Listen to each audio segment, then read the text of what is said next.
Hello out there, RPG Limit Break, and welcome to today's sibling rivalry edition of Highway to the Zemus Zone 6. We got an excellent match between Falgran and Reket89. Not only is this a battle between siblings, it is also a battle between teammates on the team What's the Big Ordeals from OMG. Third team member being myself, and the fourth team member being my co-commentator, Scythe Marshall. How are you doing today? Not bad. It was Ebelin Elixir League, not OMG. Yeah. But as you can see at the top of the screen in the middle, we have Benjamin from Final Fantasy Mystic Quest shrugging. Ali couldn't fit all of Ordeals on the layout, so we just have Benjamin. But I'm really looking forward to seeing this race. Should be a good one. When Reket and Falgran played with us in Ebelin Elixir League, they were a little bit newer to competitive free enterprise, so we gave them some tips, gave them some coaching. So I'm really looking forward to see what they can do tonight. Yeah, their improvement over the past year or so has been pretty evident as you watch them play. They are also avid members, I believe, of our Free Enterprise Workshop Final Fantasy XIV crew. I saw Dravenheart in chat, who can confirm that, but I believe so.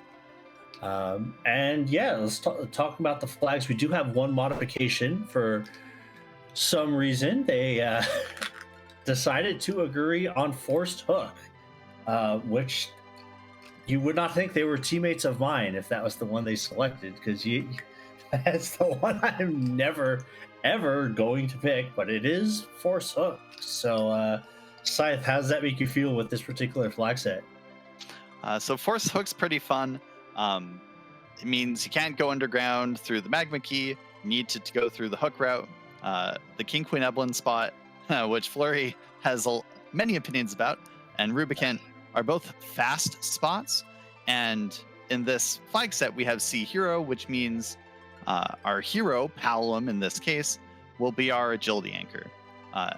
Palom's not really that fast, so if we have a couple faster characters, like maybe a Hook Route Edge, maybe Rosa with the Heroine Robe, we should be okay, but we'll see. We should probably talk a little bit about the objectives. We have Forge the Legend Sword with Adamant, that one's fixed, and then the other 7 are random. Lots of overworld stuff, shockingly no moon. But looks like we're off. Who do we get? Ooh, Yeah. Cecil. And okay, so we do have a second objective on the board, and you alluded to it. One of the things you kind of want to do with this flag, so there's really 2 overarching things I think that you're thinking about in the early game. The first is, how many objectives can you complete once you get access to Underground and the Moon? I tentatively call them boss objectives, but so like in this case, we only have 1. Now we have to do 6 of 8. So realistically, when we're looking at objectives for key items, we need to get 5 of them, then we're good to go. The other thing we need to worry about is the grind. We'll cross that particular Mac Giant bridge when we get there, but we have immediate divergence when it comes to opening loot. We have Reket going into Ebelin and Falgran doing Barren Town. How do you feel about this? I don't mind Barren Town. I think we have Ninja Shirt parity. So on the ZZ6 flags, we actually have Team Min Tier 3. And that makes Baron a lot more palatable. Normally, I would never go to Baron Inn for like the opening loop, but with Min Tier 3, Baron actually has some okay stuff. Looks like Falgran's going to chase Reket over to Castle Ebelin, and we'll see what our runners find there. I think I saw a Rune Axe. It's kind of fun. Yeah. But I'm not sure. Nothing that we really want for these 2 party members yet. Yeah, and I think that's really my big qualm with going to Castle Ebelin with this particular party, is that you're looking to spike something with a little more value and a little higher tier. But what is the high tier item that is really going to get you a significant advantage when it comes to like the first 4 or 5 checks in the game. And really, I think it's just the Stardust Rod, and that would be pretty much it. So, now maybe we find a Kane or a Rosa or something like that who can utilize some of these boxes, but you are giving away a couple minutes. Our primary objective really getting Palom A level to get him on board with Ice 2. Runners haven't checked to see what DKC's starting weapon is, and that can be pretty important, right? Yeah, if they have a black sword in DKC's hands, then that's enough to get you through Hobbs, right? You do Hobbs. That was a Mura. We don't have Edge yet. Ali called out the Dancing Dagger. I agree. Dancing Dagger, if Cecil has a black sword, then that really gets you through Hobbs, and then Palom has tier 2, and that's fine. I did see a Charm Rod, so that'll pump up Palom's tier 2s once he gets there. Otherwise, honestly, haven't really seen much. Now, I guess when I don't know how many of the seeds you particularly run, but do you have like a go-to as to whether or not you're going to raise the hovercraft early? Because a lot of times you'll see runners. I think we might see these runners as well. Loot Damsian Castle. Do you prefer raising the hovercraft early, or do you wait until you need it? Well, okay, it depends if I have to go to Damsian, right? I don't know. Like, if I have to go to Damsian, then I'll do it early because it's a lot of loot really quickly. I saw Poison Axe. That's something good. You'd love to see Poison Axe. Earth Hammer is great as well. So the right tower had the goods. But yeah, so in this case, because we know it's Force Hook, I would probably go to Damsian. I may have skipped Eblin, unclear, but definitely would have gone to Damsian, raised the hovercraft, checked the boss. I would have checked the waterfall boss to see if it's demist, because demist is out there somewhere. And if you don't have to, peak bosses to check anything, then it just gives you a little bit of time save. Yeah, our long-term weapons you want to keep an eye out would be the Ogre Axe, the Earth Hammer, Thunderclaw, and to a slightly lesser degree, the Poison Axe will do. And that's because our primary grind is almost certainly going to be Mac Giants. And unlike what you might have seen in earlier tournaments with either Sirens or D-Machine, doing Mac Giants requires a little bit of setup. There are some things you're going to want to do, get things easier. And now we see Iridia, so this makes the Evelyn play a little more feasible, just insofar. Hilarious.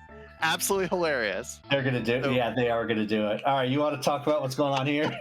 Okay, so in Evelyn Elixir League, all 4 of me, Flurry, Falgran, and Reket really struggled to do much of anything with D-Lunars.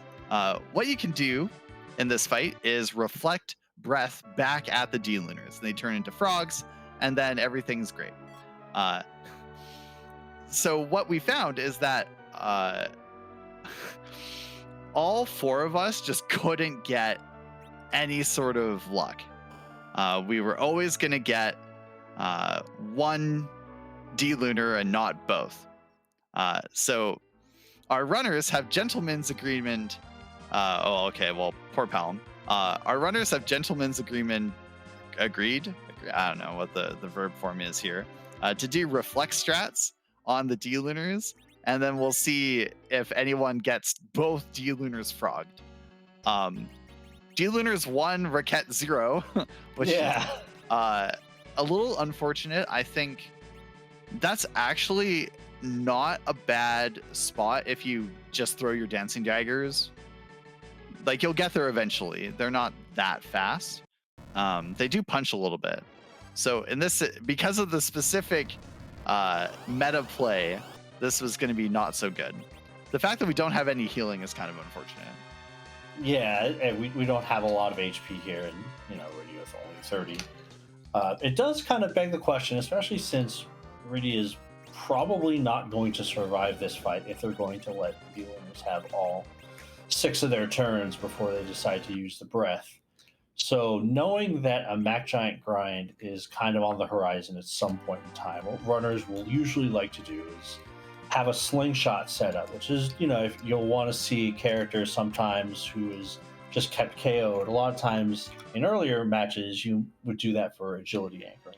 But in this case, is to keep their level 5 below the median so that when they do the Mac Giant fight, they're going to get 2 in a row. And the main benefactors of those are Black Mages. Having seen a second one, do you even want to go get that Rydia right now? Do you keep the Rydia down, or you just say, I just need the firepower?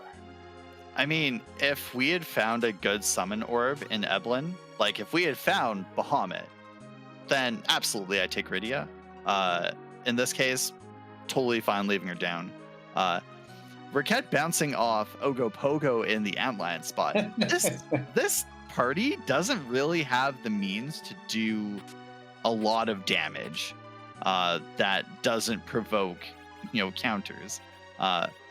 Realistically, it'd be nice to find some Cure 2s. Cure 2s would be pretty good right now.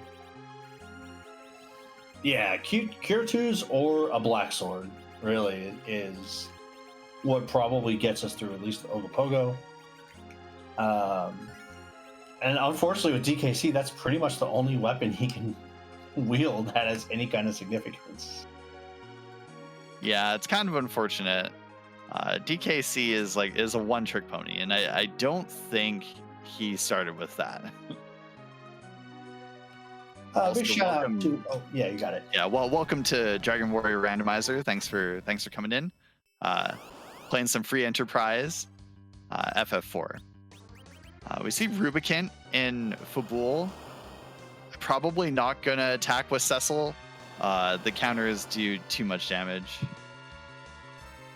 Yeah, Ice 1 would be pretty significant here. And for those coming in or wondering what it is that they're looking at, this is Free Enterprise, so it is a randomizer on Final Fantasy IV. All the cutscenes and text have been removed.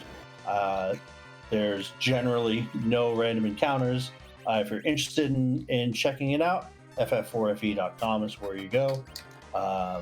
Also have a Discord with a whole lot of information if you're interested in getting started, or even getting information as far as to help you. But yeah, this Ruby, he's going to do Glare. That's definitely going to KO one person. We're going to rely on the Dancing Dagger. Ice 2, I think, would probably be a little more, but not by much. Ice 1 would be a little more, but it's all right.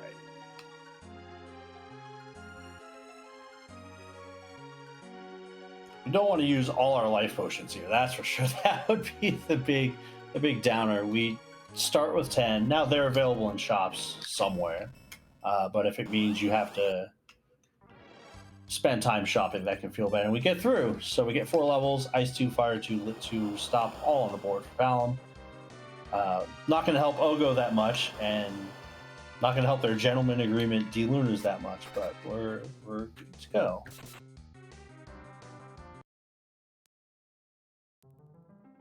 There it is.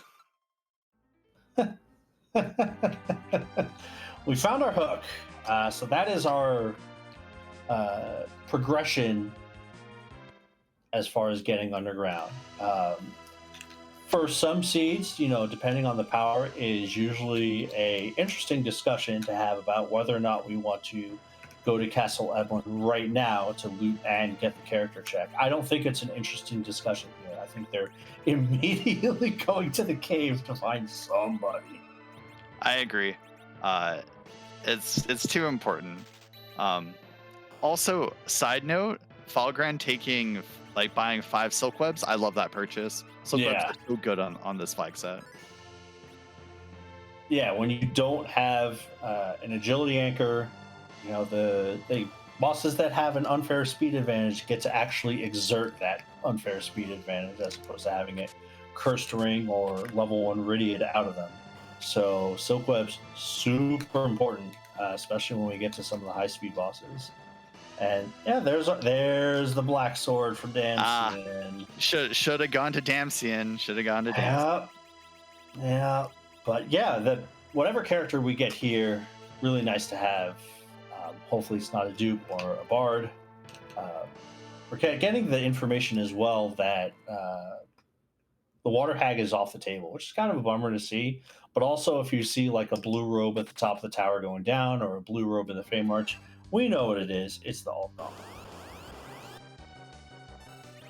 We also did see Thunderclaw in Damcyan. So Damcyan was the, you always should go there.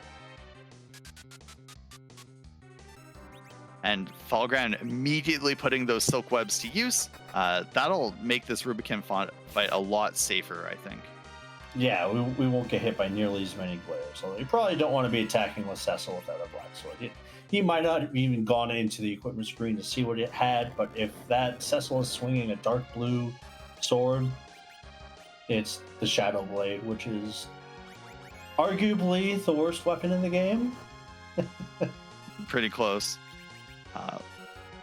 But I think Falgran's in good shape here. Life potions can take care of things. Throw Rage is a little unnecessary. Just throw the Dancing Dagger, you'll get through. Otherwise, good fight on Falgran's side. Reket doing some shopping in Cave Eblin. Cabins are nice. I probably would have bought an Ether 2 or 2. Yeah. I like those just because, like, even though they take up space, it's just so nice.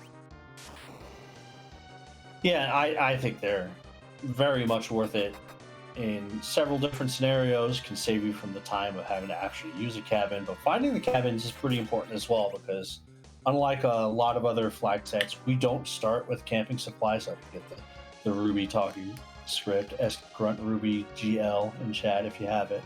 But yeah, we don't usually get camping supplies, frankly, in a tournament seed very rarely, because we try to avoid shopping a little bit. And hey, that is a white mage, that's a Porum, that gives us an answer to a couple of different fights we have. But it's a sparkle. Now we've kind of narrowed down what that sparkle can be, right? Yeah, I think we've got Plague or Pale Dim, because it cannot be Wyvern. Yeah, Wyvern cannot block underground progression. So now is K unsafe one? And no, I think it's B unsafe. That's one of the bracket stage modifiers. If we get to see that in a future stream, that'll be fun. But yeah, Twin Magic's on board. We'll see if Reket is going to do some looting, or is just going to walk out the white mage. Looks like walking out, but I probably would have saved and started looting, just because, like, I don't really think this party has anything, and like a heroine robe makes Porum like invincible for the next few boss fights. Yeah, I agree. I think that's a very good play to make, and he is going to be coming back here at some point in time, right? Because we have to take the hook route, so maybe that's what's on the mind. And we'll see if we're either going to head back to Ogopogo, or we're going to climb the mountain. It looks like we're heading back to Antlion Cave. Hey, no, we're good. Okay. Oh, D-Lunars. This I don't really get, because, well, okay, you can cure through the you can cure through the flames and stuff like that. So that's not too bad, I suppose. I guess I was just wondering, like, maybe you do ordeals with Twin or something, or you do Antlion, right? Like, if you bluff and then Twin cast doesn't actually trigger Ogopogo's counter script. Correct. Yeah, that's kind of what was on my mind as far as possibly doing the second thing. Okay, Falgran is going to... Do we get the jackpot? I call it if you get the jackpot on the first 3 chests, because then you can reset and just loot the whole thing, but we don't. I think also, as you mentioned before, having not found either a Leviathan or a Bahamut Summit Orb, I might just keep Iridia up on Hobbs until I'm about to grind. But yeah, we're gonna get this done. Ordeals we are team what's the big ordeal, so maybe Ordeal's not the priority. Granted, we called it that for a completely different reason, which was more flag set based now, but Yeah, I still think they're going to end up both doing ordeals with the Cecil at their party. And oh, we didn't get the frog. Yeah, Reket deciding no, we tried the meme, we're done with the meme. Fire 2, call it good. Yeah. No, we're fully looting. I don't know if I would fully loot this, but you know what? Well, actually, with Rydia, I would almost go down, like fly to the other side and then get the summon for Rydia as well. But it didn't look like anything too great. Yeah, I kind of subscribe to the invent philosophy of you do it if you have exit, but also if you're just looking to have differential in your looting, right? Or you want to loot something where you're pretty confident your opponent is not going to get. If you happen to pull like that Heron Road, huge deal and a very significant advantage. But Yeah. a little bit of time loss. Let's see if you're right. And they check the left side of Hobbs. No, we're going back to Antlion Cave. Yeah, and here now we can, give Rydia dancing daggers, so that sort of doubles the dancing dagger output. Doesn't seem like she gets a lot more for equips. Just gonna looks like we're gonna stack Porum and Palom, and then go in for that. I hope Reket remembers to heal. That would be good. Ogopogo is going to open with that half of your max HP attack, and I think that wipes this party. if he doesn't heal. So Falgran did a little bit of looting on the way up. I didn't catch any of it. Did you see? I didn't either. All right. I mean, unless it's a Heron Robe or a very high tier bow, I don't think it's anything we're going to see immediate effects on. And yeah, he's remembering to heal. Also important that he has Palom in the higher priority slot. Generally, when referring to what spot in the party order they're taking, it's numbered 1, 2, 3, 4, 5 from the middle, very top, very bottom, second from the top, second from the bottom. And the lower the number, the higher priority. So the middle slot has the highest priority, and if you time it right, ideally, the black magic stat that is going to be used for twin cast is going to be from the party member who has the highest priority, in this case the middle slot. So if we do a bluff and then a twin, perfect. We're going to get our max damage. Oh, you want Porum to trigger this. Nice. I mean, maybe Riket's just gonna like, cast Lit 2 or something. That should kill. Fire 2, close enough. I think Twin would have been faster, but gets the job done. Yeah, we're there. Relying on Twin magic is a lot more trickier to do on this spot that we see Falgran at, which would be the Baron Inn, because it punches a lot harder, and I don't think either of our mages are going to survive a hit from whatever our second boss is. And hey, it's a rat tail for Reket. Ooh, is it officer? It is. Okay, there's a chance. Yeah, we'll see if he also pulled the black sword, because I still think the mages are. Yeah, they're getting hit 3 times, and that's a shadow blade. I think. That's not black sword. Ooh.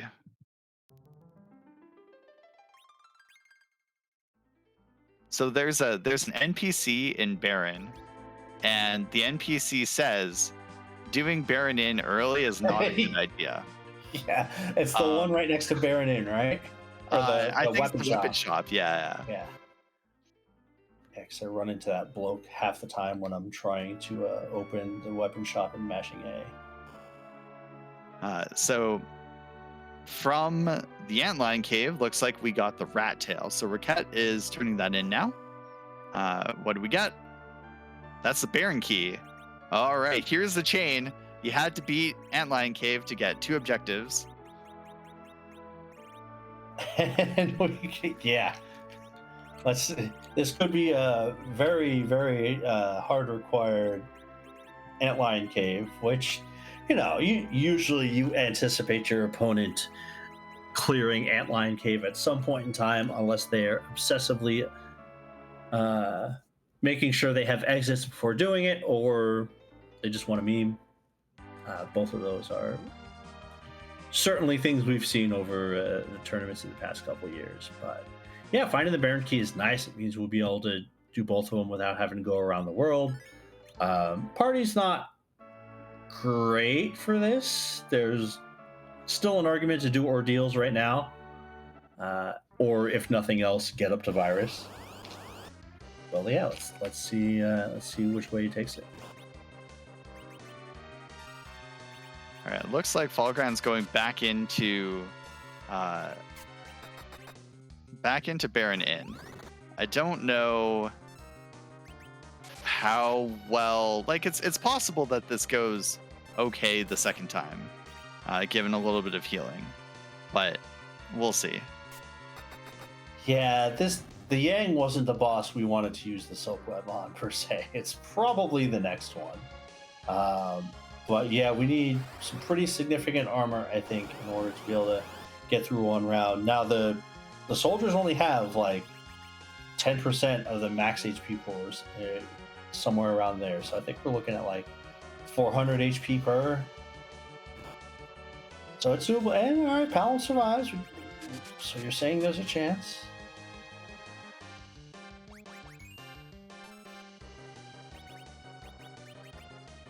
Yeah, Thor Rages, yeah. Yeah, what's the magic defense look like here? Non-existent. Yeah. I kind of think that if Falgran just throws Thor Rages right now, well, okay, Flare probably gets the. Ooh, we're so close. Yeah. I think you're right. I think Thor Rage is the way to go, but they still get Silk Web coming in clutch. I think we're good. All right. There we go. Let's go. Good job, Falgran. Speaking of mages, our first boss on Ordeals is a mage. Well, if you wanted a fast boss, you're not getting it here. Ooh, part of an objective from Baron Inn and a Sid. Sid will help this team do kind of anything right now. In the future, it's like Sid might end up being a part of this team long term because of that poison axe. Yeah, well, you remember what else we pulled from Evelyn? Ooh, no, did we get an ogre axe? We got a rune axe, which I bet Reket would really love to have right about now. Yeah, so we have a more valid source of damage. Antlion Cave or Ordeal or Ordeals are both on the table now for Falgran. And let's see if that X actually ends up. He's not going to overtake him per se, but the time spent on this particular fight, if you were just doing splits, is going to be pretty significant.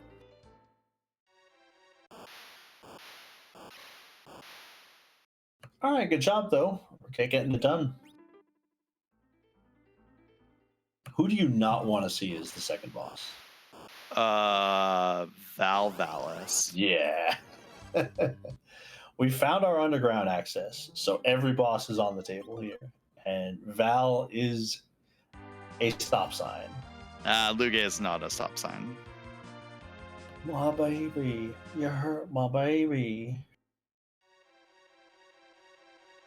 So Dr. Dialogue is gonna talk for a little bit. It's a very long cutscene. This party can, I think, if Palom gets a bluff and then Porum uses Twin, it should kind of wipe this fight. I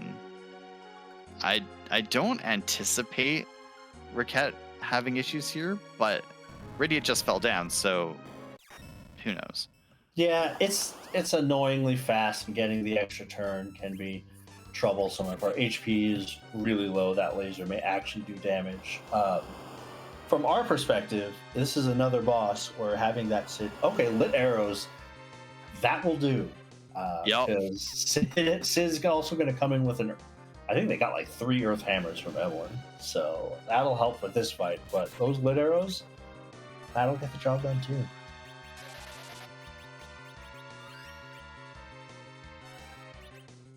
Oh, is that so good? Good night.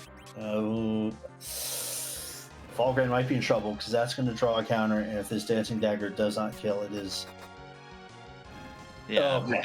we're good. Okay. Everything's fine. Also a word. But Rat Tail get, so if you're Falgran, do you go back into Baron Castle right away? Or do you go up It's a Ordeal? good question. Good question. Like with Sid, you sort of have the option to not. But I don't know. I kind of would like to get Palom Virus. That would be so nice. Which Reket just got. So moving it to the top left slot. I don't think he took a single save on Ordeals. I respect that kind of bravery. Might have saved at the bottom, like before the Right. did save at the top. We'll see. I don't remember. I didn't see if Reket put Palom in the back row. Well, we'll find out. It was just an item, right? Yeah, just the lunar staff. All right, easy boss here. Fire 2 into a virus. We're set. And Palom was in the back row. Okay, so really no threat here.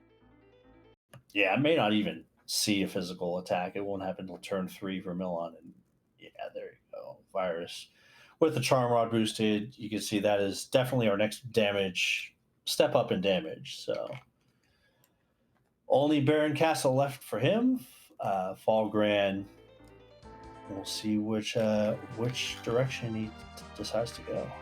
Well, Baron Castle and Baron Inn. Oh yeah, Reket didn't do Baron Inn. That's right. Falgran. Oh boy. Taking the other option. Okay. Gonna do some shopping in Troya. And then might do Cave Magnus. Yeah, I didn't bring it up because I didn't think it was going to be on the table until we saw exit from Porum. Now with the Sid, it makes a little more sense because the big gimmick behind the Cave Magnus spot, other than playing music, is that his magic defense is absurdly high, generally at or around maximum. So Palom spells, they can do squat. You got to make do with physical attacks. But now with the Sid, we're okay, and yeah, I think we're heading back to there. Makes sense. Meanwhile, Riket's through Ordeals, gave Cecil some gear. The Rune Axe comes a little bit late for Ashura, but that's fine. I would have so I sometimes micromanage my party order. So I may have cycled around my party order a little bit to get my Rune Axe user in the middle, and then Palom, and then Porum. I don't think it really matters, but I appreciate having that extra little accuracy. Yeah, the middle slot, I think, is the important part. It does give a bonus in accuracy when axes as a whole generally have around like 50 to 70% hit rate. Not good. Getting that user to go first is going to be a little more challenging for Sid because he is slow. Cecil, on the other hand, he'll pass up the children in due time. It looks like we found Star Veils for Reket. Also Kamikazes. Not sure I buy 5, but you know what? Sure. Magnus is on the table, so that's true. True. You would need like a maximum of 3 if you had 5 unparalyzed party members. Then you want to have 1 for the kamikaze kill on Zemus, of course. One day I will get my tournament wish of a kamikaze kill gives the runner a bonus 5 minutes in their final time. What about swag rocks? No. Let's not get into this discussion. I have an opinion. But yeah, we should see a pretty beefy damage number coming from Sid with this Rune Axe fight. Not even going to bother life locking or any such strategy. We're just going to go. Sid, we're like 300 damage short, but we get the life face, so I think we're fine. Oh, Cecil, you did.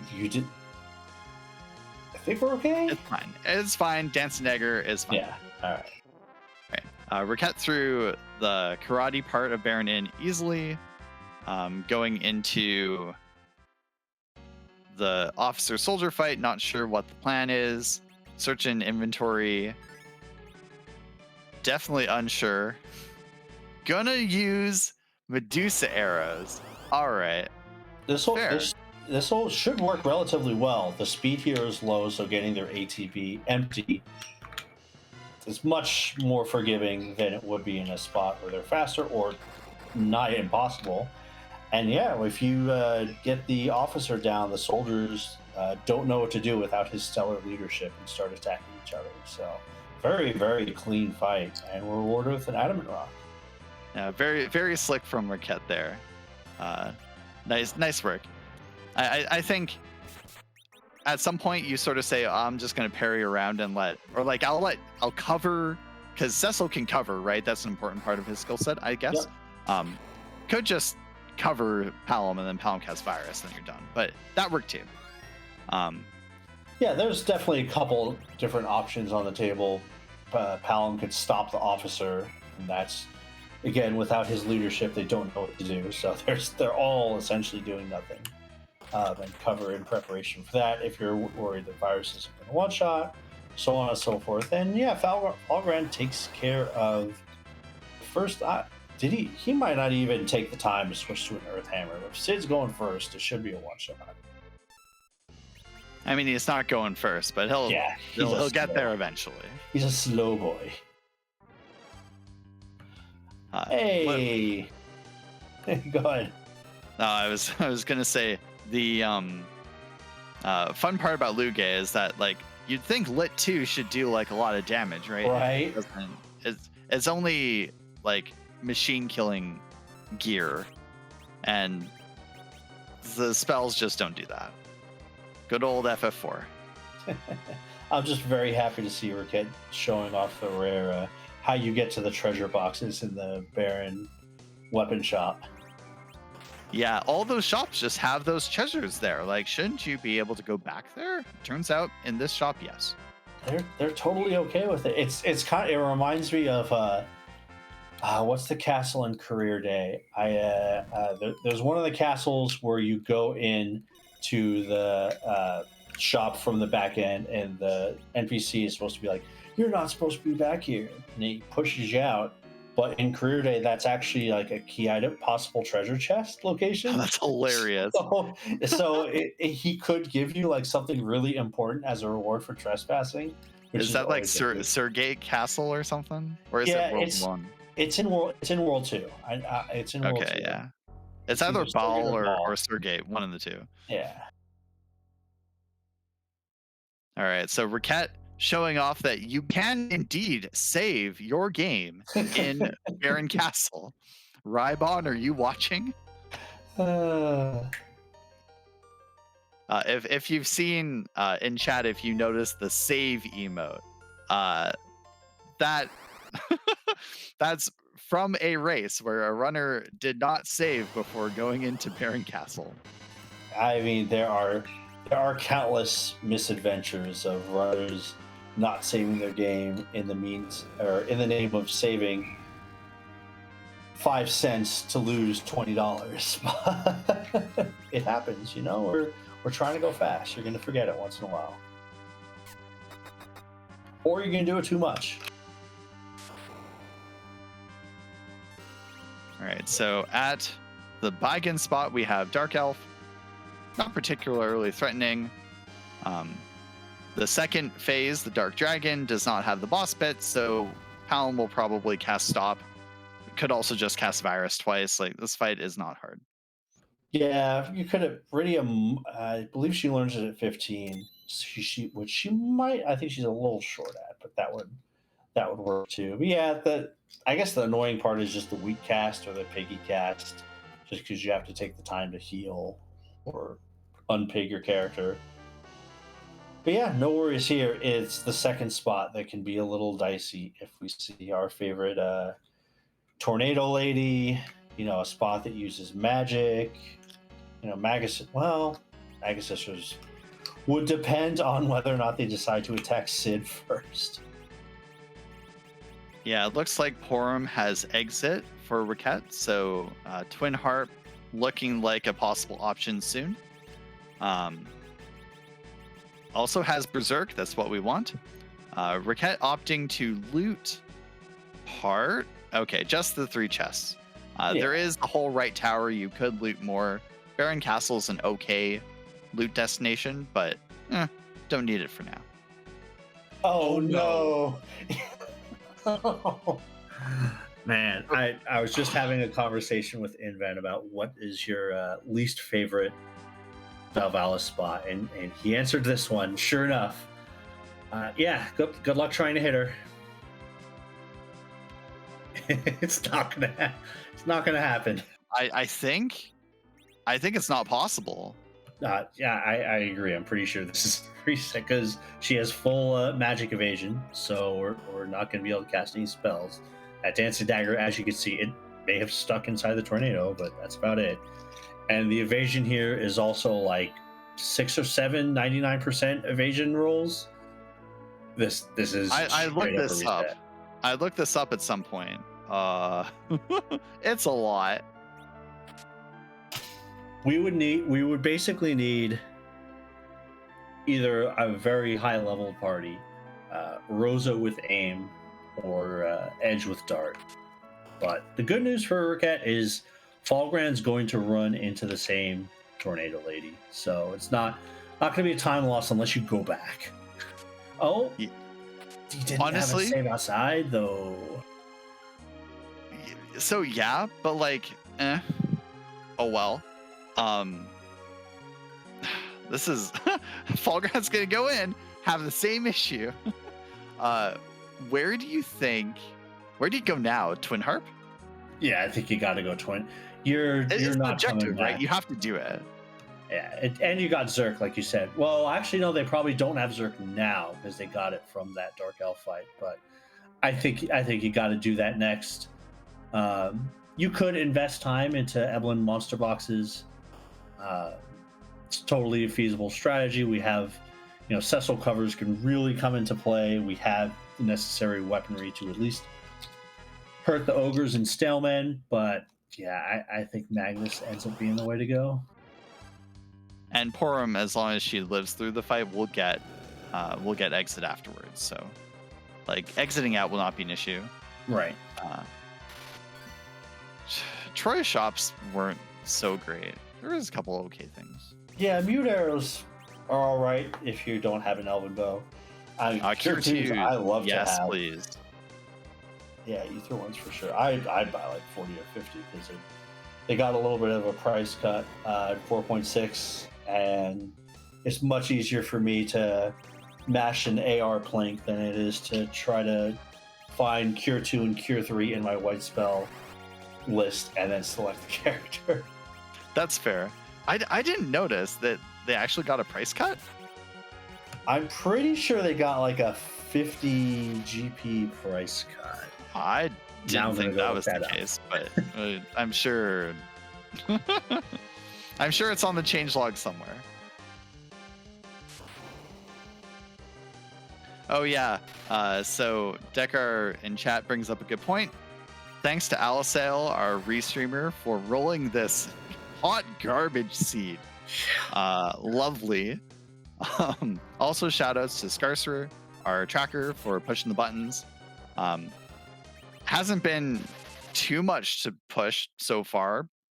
Just some key items, but it hasn't really been much divergence. Our runners have basically just been trying to do the overworld as best they can.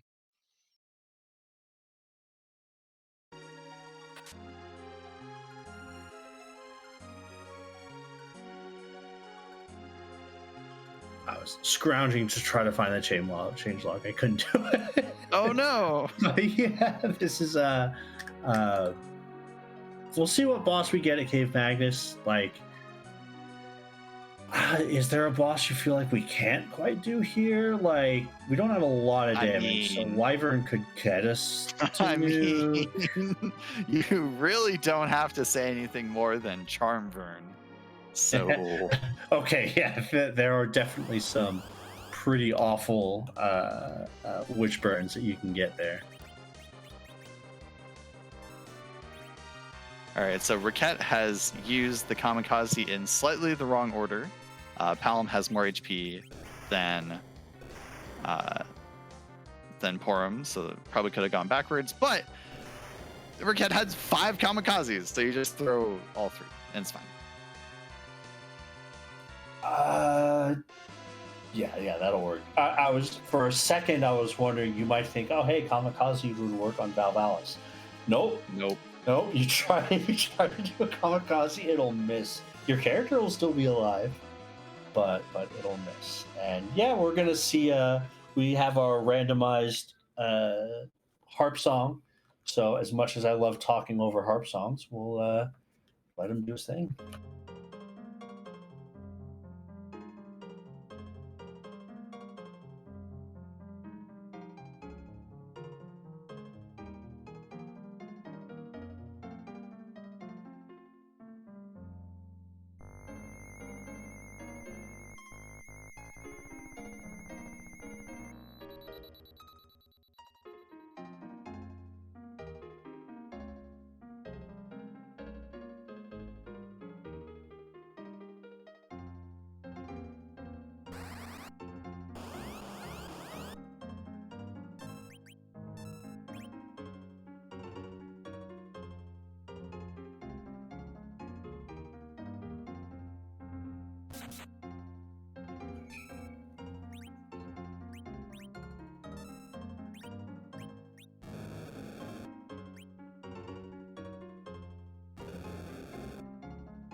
All right, cool. We wrapped it. I wasn't sure if the transformation actually makes the music stop either.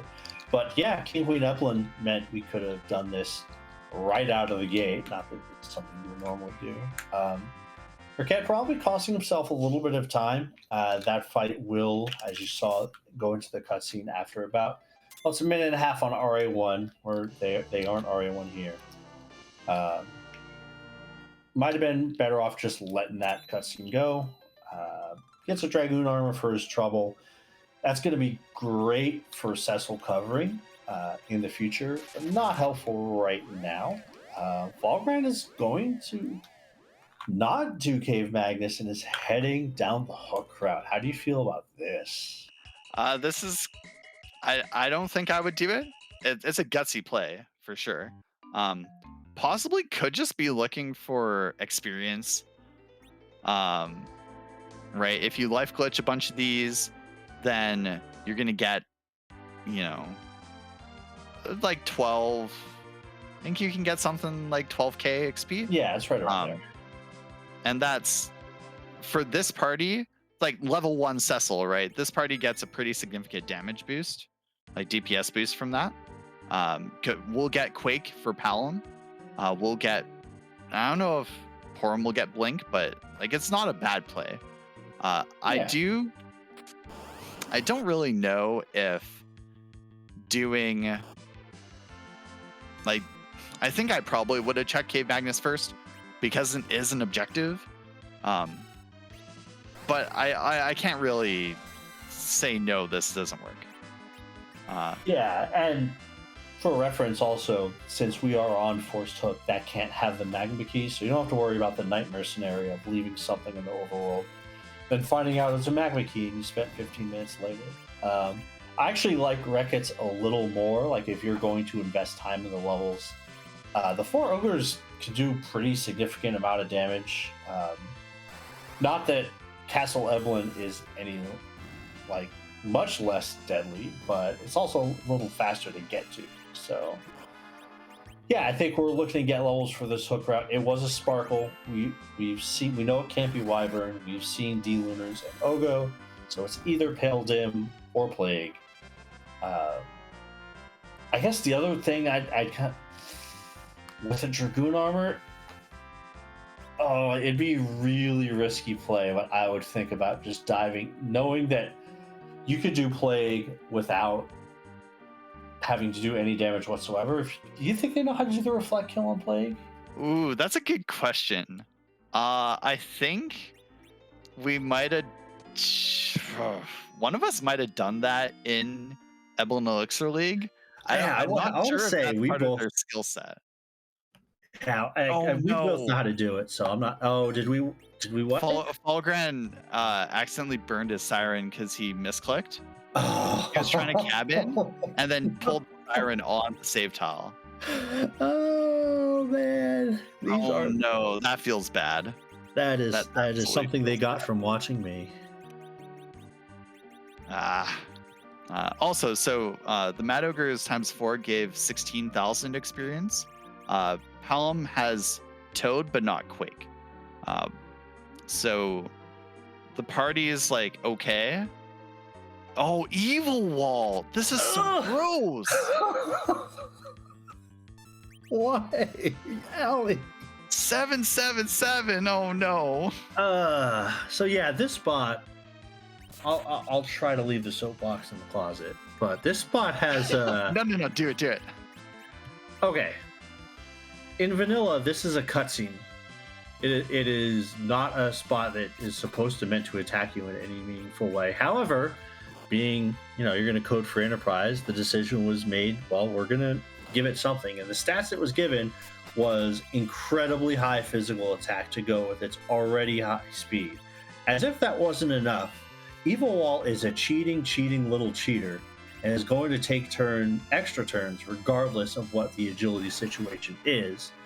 So, and it not only one-shotting the party, but doing it much faster than before you have any means of mitigation going on. Oh, this is terrible. We have to go through it. Darkness Crystal can't... I don't think we've got mentioned this, but Force Hook affects the Darkness Crystal logic, right? Nah, it doesn't.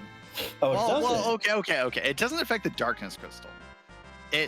What it does is it means like the Magma Key will be right after you go underground. You can't pretend to get nice heroin robe, by the way. You can't pretend to like, oh yeah, I'll do the hook route and then go to the moon and get the Magma Key up there. You're gonna have to go through the hook route. That said, the Darkness Crystal could be in Baron Castle, right? It could be the Baron reward, or it could be the Odin spot.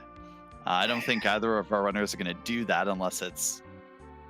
That would be hilarious though if it was a water hag at the Odin spot with the Darkness Crystal. Our runners don't have any way to beat that boss unless it's like we've done all the freebies. All the freebies are taken care of. Well, that heron. So, like realistically, the way we're probably getting through this Evil Wall fight is, if I had to guess, gratuitous use of Cecil's cover. We did get Dragoon armor from Cave Magnus, which will help. I saw a crystal hat in one of their inventory. If we can pull like a glass hat and combine that with the heroin robe that we got with Porum, which might be just enough to squeak a few blinks at. Then the goal becomes if we can get 2 Charm Rod boosted Quakes out. Is only the saving grace of that spot is it's only around 6k HP. So if you can get the 2 Quakes off, great. Again, it requires a whole lot of mitigation. Yeah, I agree with that strategy. I think cover strats are the way to go here. We'll see if Reket can pull them off. Good question from chat. So we call Evil Wall a cheating cheater. Why does Evil Wall cheat? Evil Wall cheats because in free enterprise, enemies can chain attacks together. And what happens is normally when heroine robe parody for Falgran. So normally when a character or a monster gets ready to attack, it sets a timer, sort of cues an attack, and then it has to wait for the pointer loop to come all the way back around. It's like eeny, meeny, miny, mo. It has to go all the way back around to the person or the character that set the timer when it expires to do the attack. Evil Wall, because it is chaining, it's moving forward and attacking you. Starting a chain means everyone else's timers stop, and it just gets to do all of its stuff at once. And it doesn't have to wait until the pointer loop gets around. The pointer gets to Evil Wall. Evil's like, I'm gonna start a chain, and then you just have to sit there and wait. And so the idea is that if you're zerking or if you're trying to attack, Evil Wall is going to be able to get 2 attacks in for every one of your rounds of attacks, basically. So like it's like Evil Wall just gets to attack a lot more than you do. And I'm going to take the time while we retread a little bit of steps to shout out the work you've done in Code Central on the Discord if you're interested in studying the ins and outs. My commentary partner here, along with some of the other folks in the community, have had some really interesting discussions about the nuts and bolts of the game and how the particular randomizer is coded. Has been really interesting. As someone who mostly focuses in web development code and is not as familiar with assembly or randomizer code, has been really neat to watch. So if that's your kind of thing, check it out. You personally have done a really good job of explaining how some of these things work. So it's been really nice to see. Thanks. I will make a secondary shout out. Wylam, one of the newer devs for Free Enterprise, also did a lot of reading the code, trying to understand what's going on. In particular, Wylam helped me learn a lot more about the Exodin's disassembly of Final Fantasy IV. So learning more about the game and trying to understand how it works and what you can expect from different parts of the game script. Just that's my bread and no, it's not my bread and butter. It's my jam. It's really fun. So if you come to the Discord, you can hear a little bit about what goes on there. Yeah, we joke about, that you'll occasionally hear jokes about finely coded video game, but when you really kind of understand what's going on in the hood, it really is interesting. We're seeing an example. So Reket's finding out about the Evil Wall, but is also, you can see Cecil is taking a few hits. He survived. I would love to see a Cure 3 on him right now. Get the shield on. Yep, Cure 3 on Cecil. We might be through this first try. Low roll. Yeah, low roll. There's the Cure 3. All right. Petrification, you better not go fast. 9. That's There's fantastic. no way. All right, we're still in there. Boy, that Dragoon armor is huge. It's so good. The Assassin Dagger is maybe not what I would have liked to see, but I don't think Reket really has a better Cecil weapon. All right, that's about 2k as well. I think we were around 2k. I wouldn't hate a heal potion here just to be sure. Yeah, heal potion would have been the right choice. Now, the visual cue when it's about to go into crush phase is usually when it lines up with your command window. 220. All right, come on, Palom, get a turn. There we go. This should do it. Yeah, Power let's go, through! Reket. Yeah. Really, and he didn't have like any kind of pre-setup. He did that first on site. Really well done. Please go back and say. Yes. Correct play. Correct play. Yeah, that was really well done by Reket. Now we know that the boss here is either Plague or Pale Dim. Looks like Riket's doing a little bit of equipping. Gonna put the heroine robe on. Yeah, okay. I like this play. Maybe we are doing a this would be the kind of setup I would expect to see if you were trying to get a Starveil out before the first cast of count. I mean, Reket doesn't know, right? Riket's it'd be a 50-50, right? I just like this because that gets Porum really fast, and Porum can. Did Porum have blink? Didn't see. Meanwhile, Falgran's through Cave Magnus. Also wasted a little bit of time, but I think got through the fight a little bit faster than Reket. Yeah, Gets his Dragoon armor. Probably not what he wanted to see. well, it's actually going to come in handy. It could very much come in handy because if this ends up being Pale Dim, we don't even really need Blink. I mean, he already had one. Is what I'm saying. He got one from the. That's right. That's right. And the internet blamed Twitch. I guess maybe I don't know. We now are seeing that it is Plague. Looks like Reket is. I think he's. You know those kamikazes. Very much coming in handy here. So the mechanic around this particular fight is that count, when it reaches 0, all the parties are going to fall over. In order to reset it, a party member needs to be KO'd and then revived, and then he'll cast count on the entire party and reset the counter back to 10. And you have 2 party members repeat that cycle while the rest are doing damage, and then in theory the rest of the fight is free. It might take a little while. There are weaknesses we can exploit. It is floating, so it has the wind weakness, so bow and arrows are going to do bonus damage here.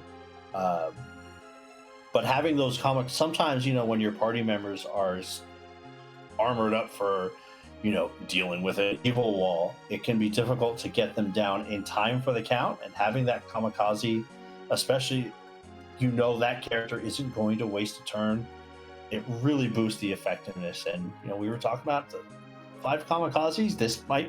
The way he's doing this fight, he might need 5.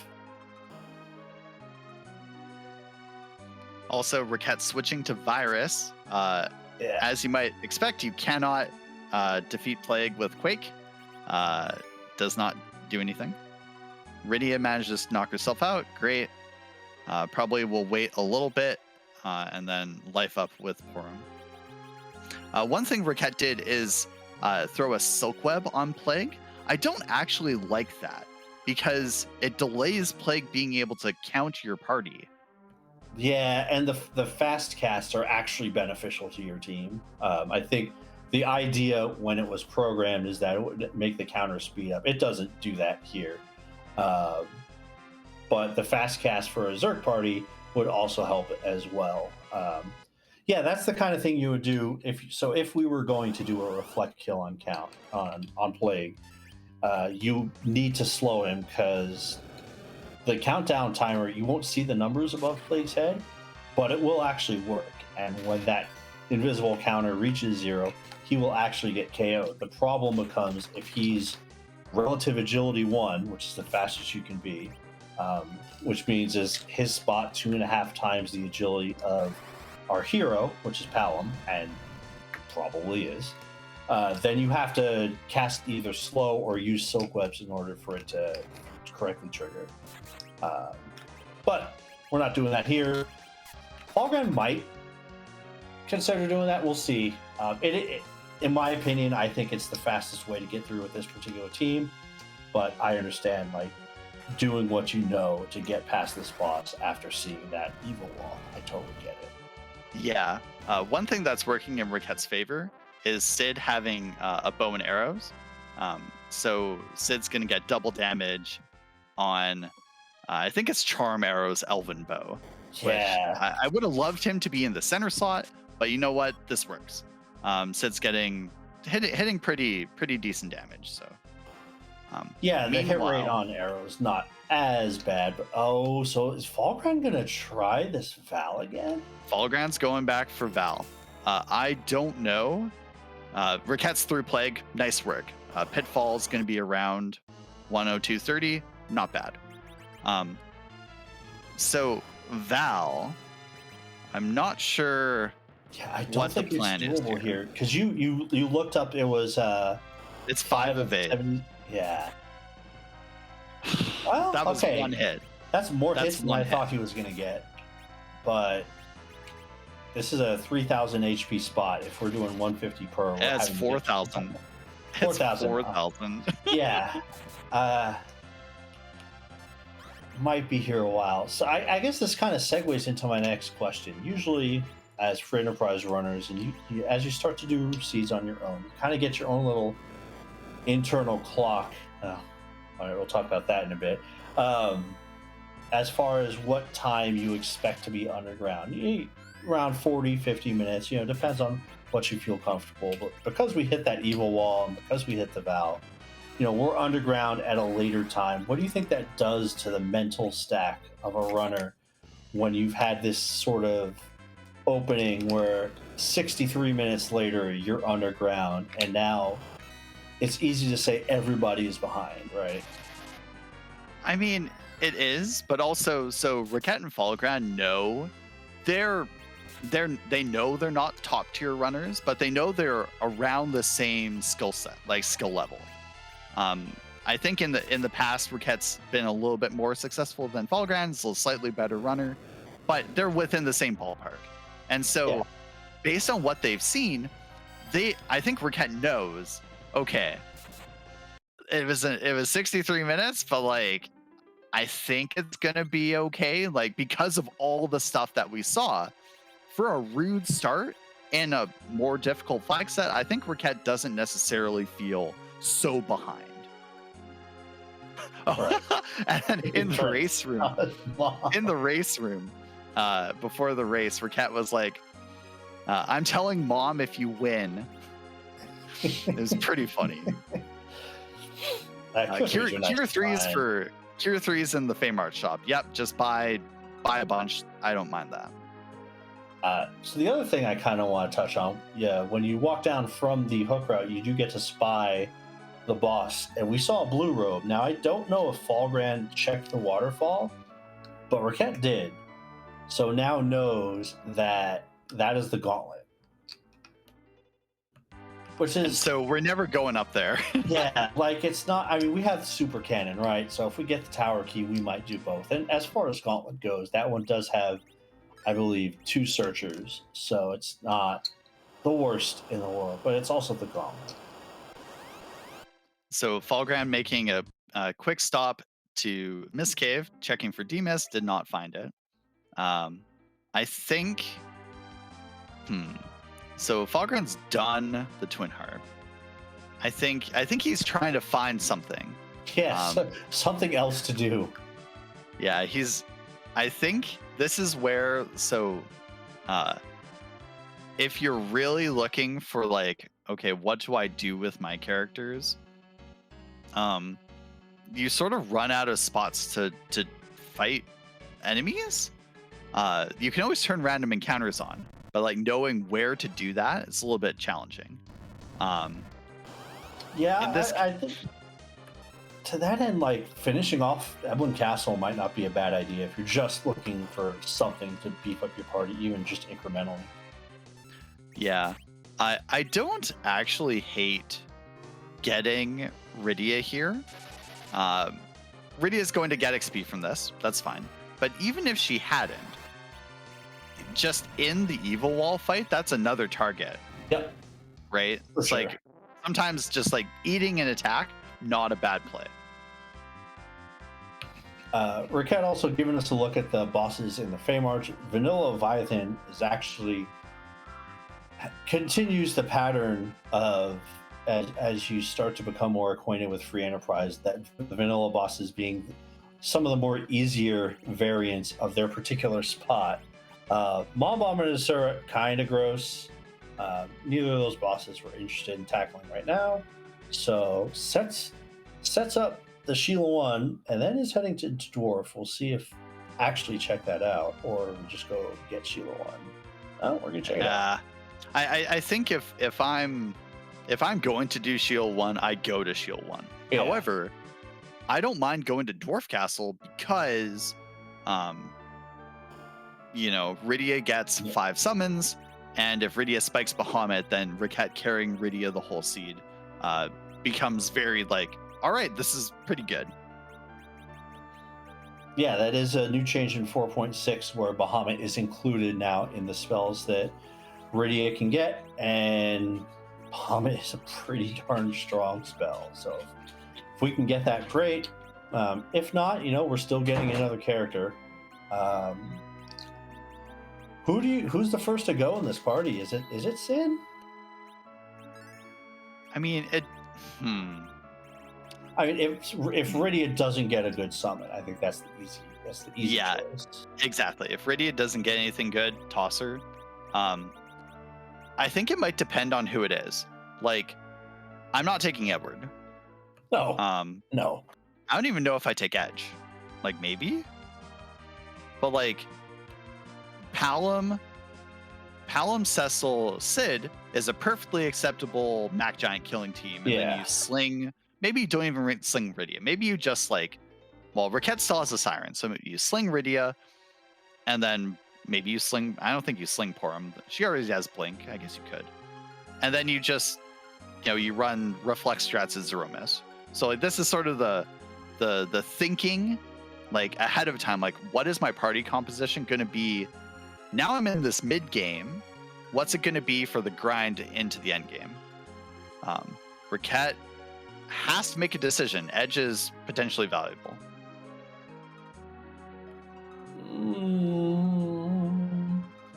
You can always go back and get him later. You can always go Rydia later. You can. Oh, that was. I saw it. Yeah, there's Bahamut. Of course, you let her go, and there's Bahamut. That's the way that tends to go. But we know Edge has a Mura, so that's like not bad. And then Mura Thunderclaw is an acceptable-ish way to. I don't know. I don't know how much I like that. Oh, did they sell? They might have sold it. Yeah, I think I didn't see it because he's going Assassin Mute, which would be great for this fight.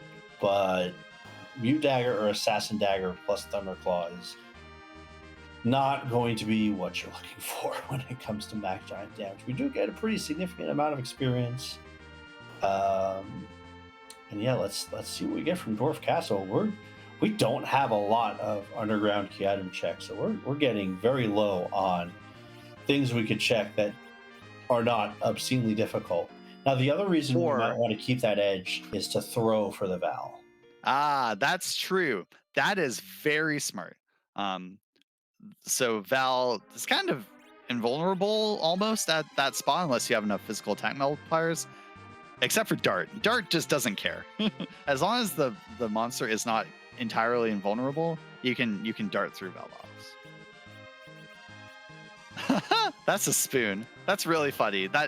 That's one way through Val. Yeah, that's probably where that spoon is going for me. and that's not even unreasonable. You've got you ditched Rydia, but you got Bahamut. So maybe you take your edge, go fight Val, throw the spoon, and then you get Rydia back. Yeah. Yeah, and Quake will be suffice for everything else that we're going to do. But yeah, let's see if we either check Sheila 1 or decide to get our cookware. Well, I guess not. Maybe we could call it spoon cookware, but our spoon related revenge. Okay. Meanwhile, Falgran is taking on Evil Wall. Rydia, not really helpful. I would probably just use her to throw Cure 3s. Yep. Cure 3 is a little bit... I don't know if Falgran found Cure 2s, actually. We do have a crystal armor on that Cecil, so that'll help a pretty fair 13. It won't help Rydia, but you know what? That's okay. See, did he use cover on Palom? That would be the other question I would have for this fight. We'll know if he's used cover, because instead of cover for the command, it'll say off.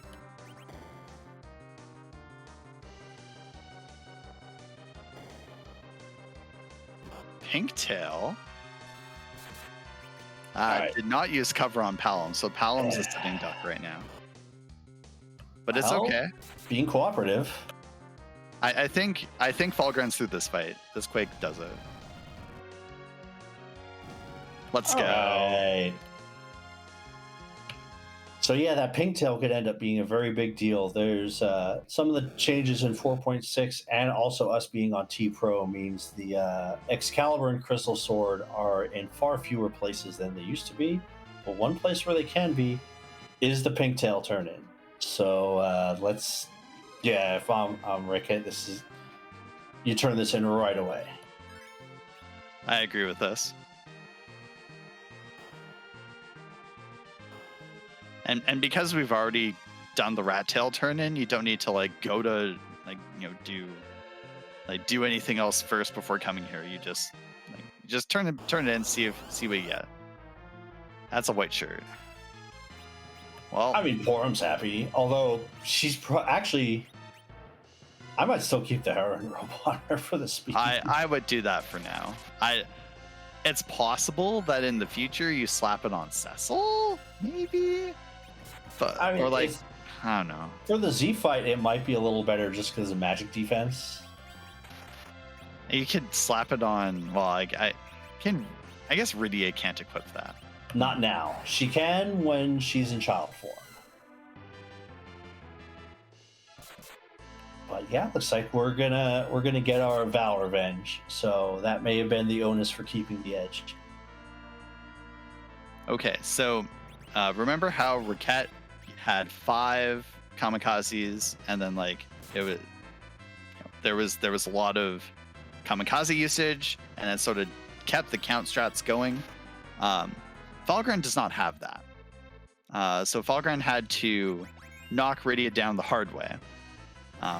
So what I'm interested in seeing is whether or not this play can actually get the count off here. Yeah, sometimes having characters berserk will help forestall that a little bit and clog up the queue. Okay, there it does is. get the count off. All right, we're good. Yeah, sort of holding Rydia's turn there was a little bit scary, but we're through. And now Cecil can knock Rydia down again, and we can keep going. So Falgran should get through this fight. Honestly, well done by both of our runners after the garbage that was the overworld and the King Queen Evelyn spot. They are comfortably working through this plague. And even Porum's helping. Let's go. I mean, yeah, Porum's. I take it she's the one with the bow and arrow. Yes. Yeah. Runak Sid did even from, I think Sid's berserked right now, so even from the slot 4, he's doing enough. Yeah, I think the bow and arrow Sid on Riket's side was doing around 900 or so it's close. And yeah, you can see the consequence sometimes of, if you cut it a little close, you might get 1 character down, 2 characters down. You're hoping that's not a solo Rydia. Not that it's not recoverable, but it just slows things down. Okay. I think this is a good save. Once Falgran lifes up Cecil, it'll reset the count again. As long as Sid is still going, Sid's the Zerker, so... Yeah, that's our engine. And he's sort of keeping the damage going. Here we go. All right, casting Berserk. Okay, I was worried we were going to see Berserk on edge. That would be a problem. Going to attack. He might... Oh, was he just hoping on the multipliers from the levels? Getting them through? Maybe. I don't think he has that many extra multipliers. Oh, and definitely Runak's in... Yeah, not in slot 1 is definitely holding us back. All right, we're Oh, there it is. There it is. We got a Ninja Star and 2 Drain Swords. We are Perfect. fine. Yeah. All right, that's fine. It'll take all of those. So Reket is saving the spoon for later, but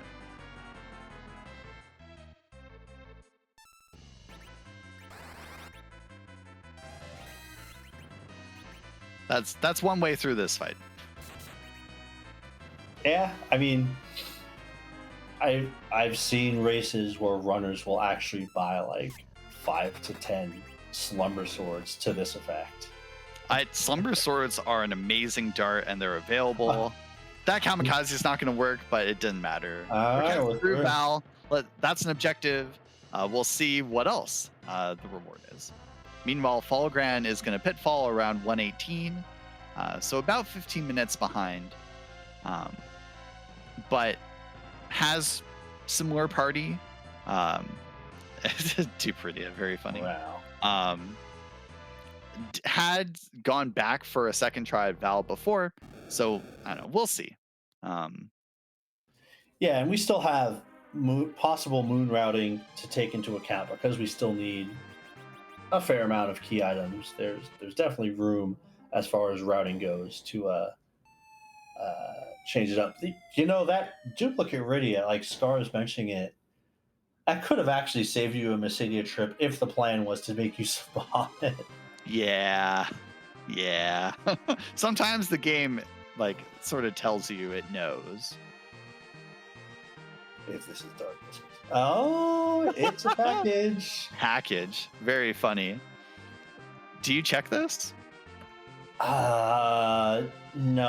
With 2 black mages and a white mage, my plan is to get them up to their highest tier spells and go from there. Like Yang would make the giant a little faster. Kane would make the giant a little faster. Would it make it the 3 minutes of this cutscene faster? I kind of don't think so. Yeah, so in terms of what's left, we have the Alt Gauntlet at Keyless Tower, we have the Odin spot in Baron Basement, and then we have the 2 Flame Arch bosses. I think we've seen everything else, right? Yeah, Sheila 1 was the pink tail on Roket's side, and that's where he got the white shirt. And yeah, Reket also bailed from the Vanilla Leviathan and Mom Asura fight. And yeah, whatever happens to be at that Odin spot, which could be pretty gross. Very good stats on there, around 20k HP. I don't mind doing this gauntlet. Would like to see a Thunderclaw attached in advance. The other way this could potentially stymie a runner, and it's not going to stymie this team. I'm only bringing it up to give my former 2v2 partner some grief. Is that one of the fights in that gauntlet is 6 tofu. So if you go up there with no magical damage, you are going to have a bad time. So we had a one bad thing time. That's oh no. One thing that's sort of interesting, right? We know it's the gauntlet. So the question is, what does that gauntlet look like, and what are the fights in order? And so if we go and look, right, he says, we're trying to remember. Oh, I can tell. It's 2 stone men, 2 searchers, tofu, and I believe 2 chimeras. Aha. Yes, that is correct. But in particular, it is in that order. And so I agree that the Thunderclaw in advance is a better play, because you go through the Stonemen and then you one-shot the Searcher, or the alert, one-shot the alert, and then you can swap to your second Mute Knife for a Tofu. So Etch can do this all by himself and is faster than waiting for Powell. Because your damage on the Stoneman ideally is going to be Cecil with I know they have one of them with a Poison Axe. I don't remember if they actually pulled an Ogre Axe, but Poison Axe will do racial bonus damage to them.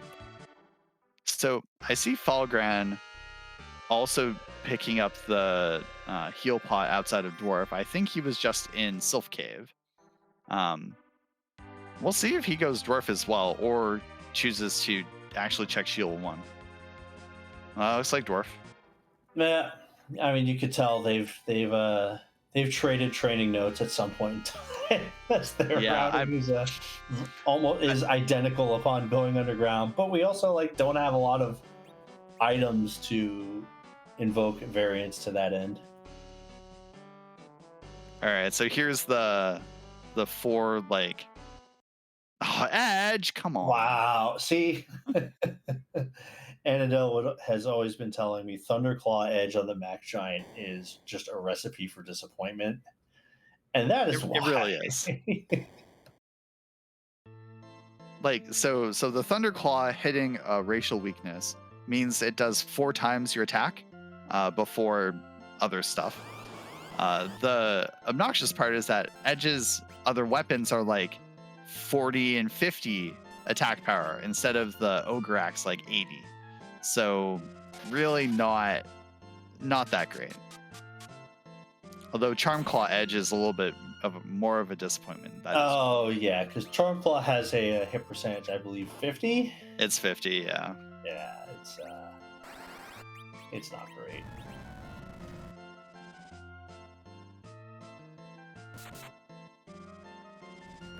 Yeah, middle has a better hit rate, not a better damage, and of course this Chimera is going to get Blaze off because, yeah, maximum annoyance. Does it absorb? Does it absorb some elements? I don't remember. Yeah, Chimera absorbs, I want to say, fire and ice. Like it actually absorbs both of them. Let's see what Ice 3 does. That's an absorb. Yeah, exactly. Big woof.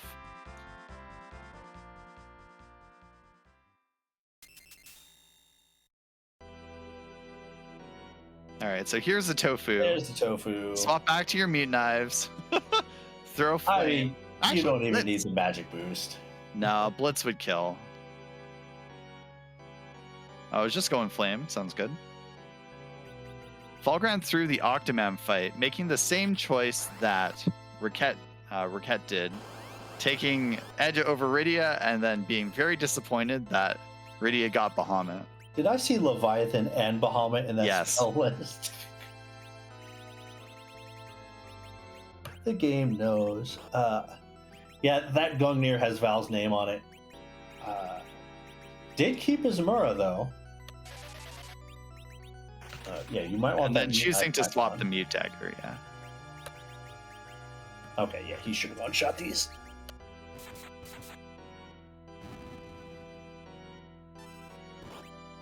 And this is the double Chimera fight, so Reket is almost all the way through the gauntlet. This Quake will finish up the fight.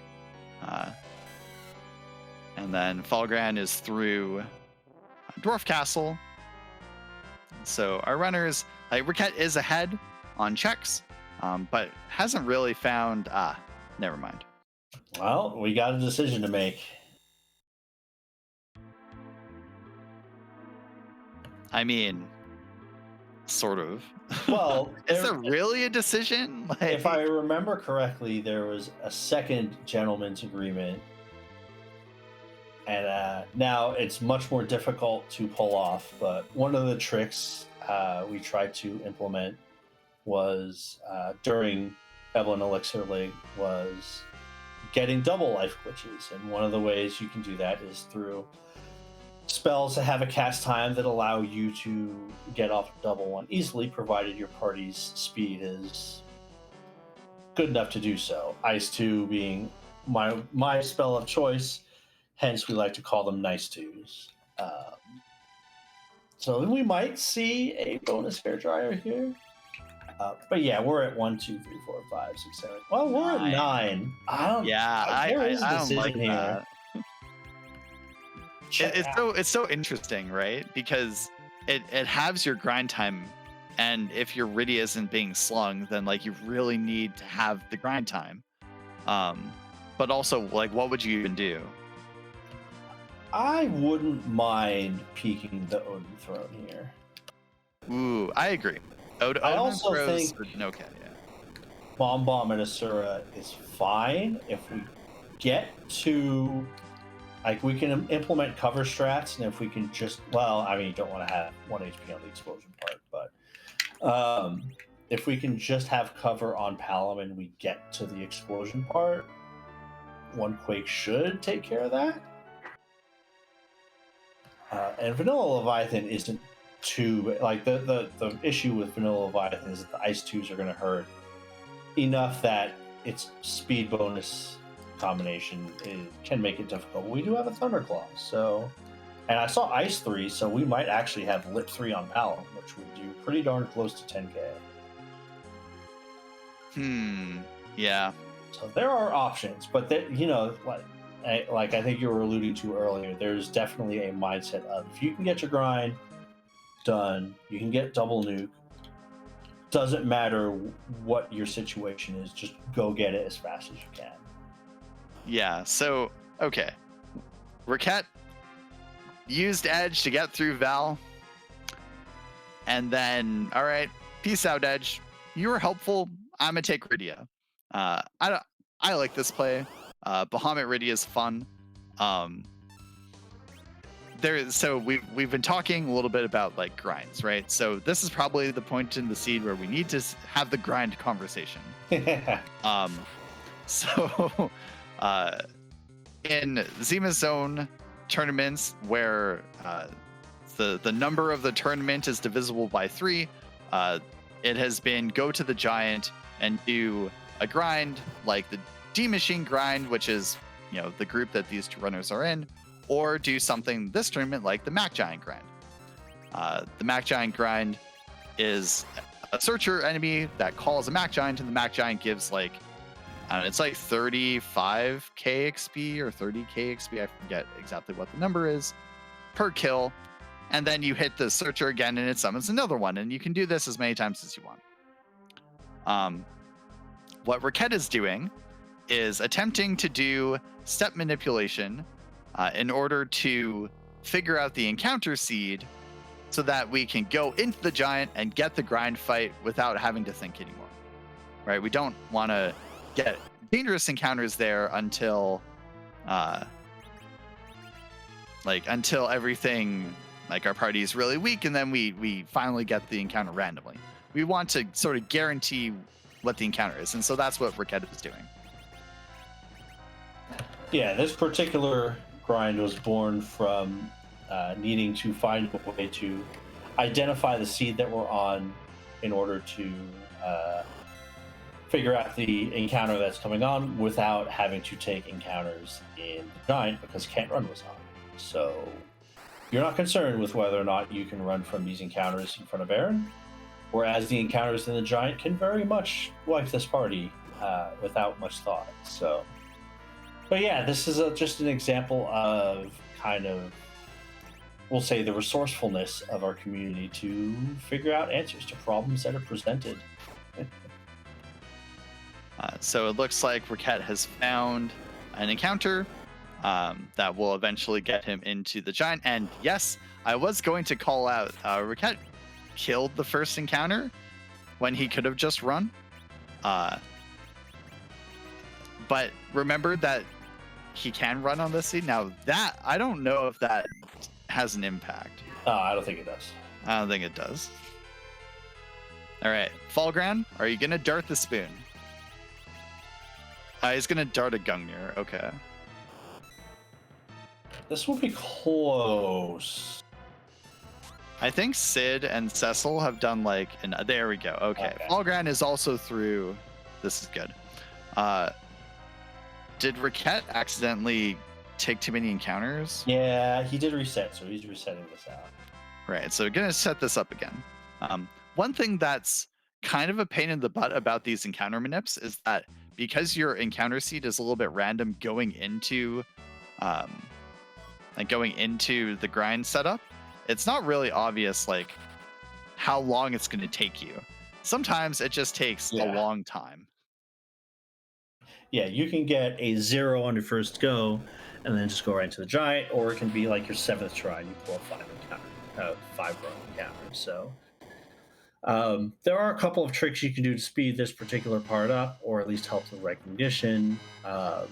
I've seen runners go to an area where there is specifically a set amount of tiles in a row that makes it easier to count in multiples. Like I like to park the uh, either the airship or the whale on the left tile of Baron Castle and go to the coast. That's 5 tiles. So you know if you go to the edge and back, that's 10, and makes it a little easier to count. And Pigtail was Sheila 1 Scar. So there are ways you can speed that up. Now, ways where you want to kind of speed up or make the giant grind a little more efficient. Speed-related items matter quite a bit. We know our runners got silk webs. If we had found Hermes sandals, this would be a spot where you'd want to use them as well prior to the fight. Obviously, levels help quite a bit as we're relying on poison axes, ogre axes, and the like. Sorry, I was thrown off. Well, I guess we'll have to mention Reket not taking. Oh, he might be going back and saving and returning to the floor. So yeah, those are kind of like the main ways. Yang and Kane are generally your best DPS for this fight with Power Thunderclaw or Jump Ogre Axe, but we don't have either of those. Since we have time before the Searcher summons things, we get to trigger that. You can have all the time to set up the blinks on the entire party if you want. You can bluff up Palom a bunch of times to get 3k Sirens. Charm arrows on a good bow will help too. All this kind of coalesces into really getting a rhythm on your grind fight and seeing how that goes. But the downside to doing this, okay, yeah, he's saving, and then I guess as a fallback, in case this doesn't work out and he doesn't have the manipulation correct, he can just check the boss.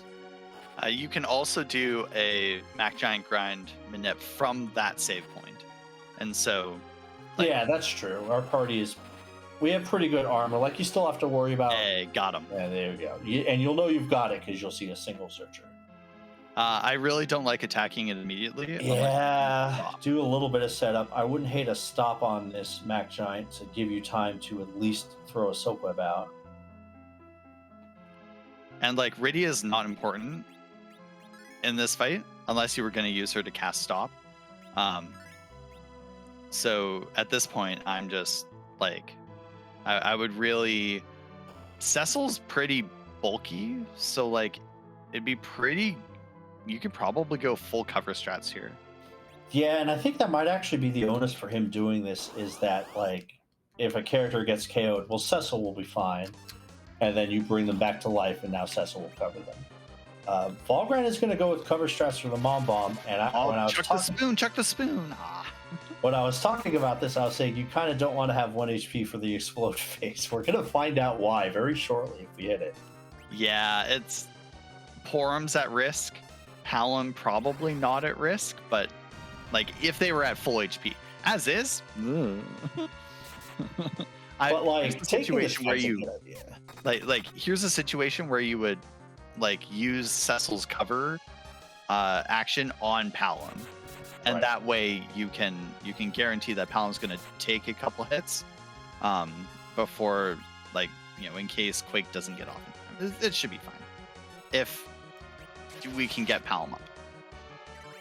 Yeah, if you want to skip the explosion phase, you need to do a bonus 10k spot, which the spoon could get us there if he's willing to spend it. But like, from a larger perspective, like, this is actually very good for Falgran as far as finding a way to make up the 15 minutes. Like, he can't follow Riket's full footsteps the rest of the way and expect to make up 15 minutes without something just catastrophic happening. So going into the Feymarch to take the bosses, like, I think from a risk-reward standpoint, is a good call. Yeah, it's a good call. Also a little bit gutsy because you never kind of want to do the Feymarch because it's sometimes pretty scary. But this is, like, it's working so far. I think I'd like to get Cecil healed a little bit, but we'll see. Yeah, Blink will get that done too. The percentage it takes, I believe it's just once you've done the vanilla amount that spot has. So in this case, I believe it's just over 20k or right around 20k. Whoa! We are throwing Dekar in chat pointed out you might be able to bypass the explode phase if this does enough. Nice. Oh, let's go! Now I'll say, if this is not a key item, I'm resetting and getting this food back. Yep.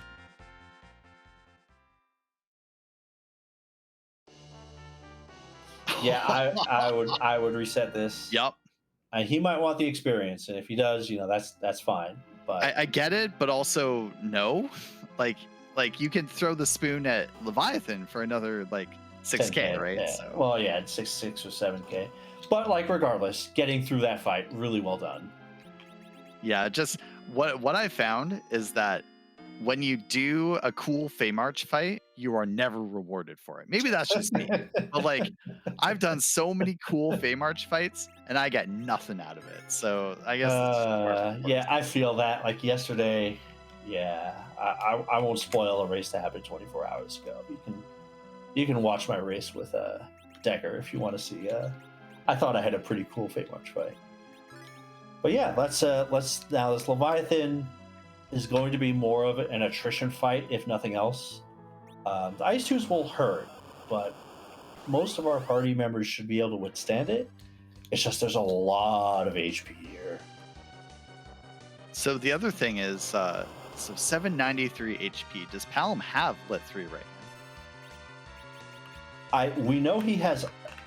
Well, that was Reket who used Ice 3, and that Palom is at 826. And that was before getting the bonus fights on the turret. So he should have Ice 3. He's going to cast Quake, so I don't think he does.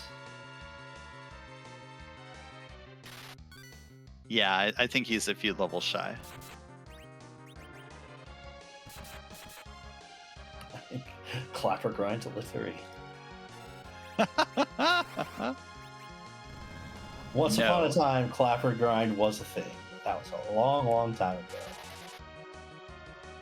All right, so maybe we should pay attention to Reket's Mac Giant grind a little bit. I think he's doing okay. Seems to be in a pretty okay rhythm. Going smoothly through the fight.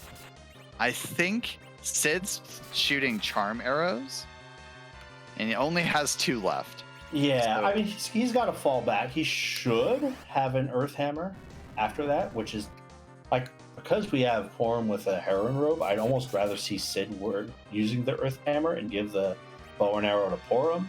But I think Porum is just on full-time blink duty. Which I don't hate. I think that's not a bad play here.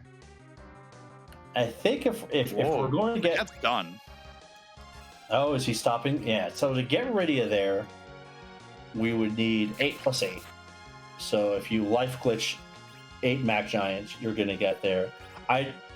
Porum's probably around 14 or so here, but I don't think we need to worry about that because we have to also do the Giant as an objective. Now that warrants its own discussion, which we'll have in a bit. But for the sake of how far we want to go in this particular grind, and he's probably going to get one more here, just getting Rydia to nuke should be enough. Now, what I want to ask you is, we don't have a lot of particular boss fights. I know this is an objective, and last time I talked about this, my own chat kind of lit me up, but do you contemplate leaving the Giant to see if you pull objective into 6 into objective 7, or do you just take the boss here and get an objective on the board? So I didn't catch exactly how many levels Rydia just got. She's at 48. Okay, so I don't think I do that because it's more levels and the kids are so close to their, well, Rydia is pretty close to a big spell. Okay, don't cabin before the elements fight. It'll heal you. Don't worry about it. We all forget it once in a while. I think I kind of I would do it, but I also do really not reasonable things sometimes. I think Deckar probably has the right call here. Check the, like you check this Check the boss. boss. If this boss is awful, then maybe you leave. But I would probably stay.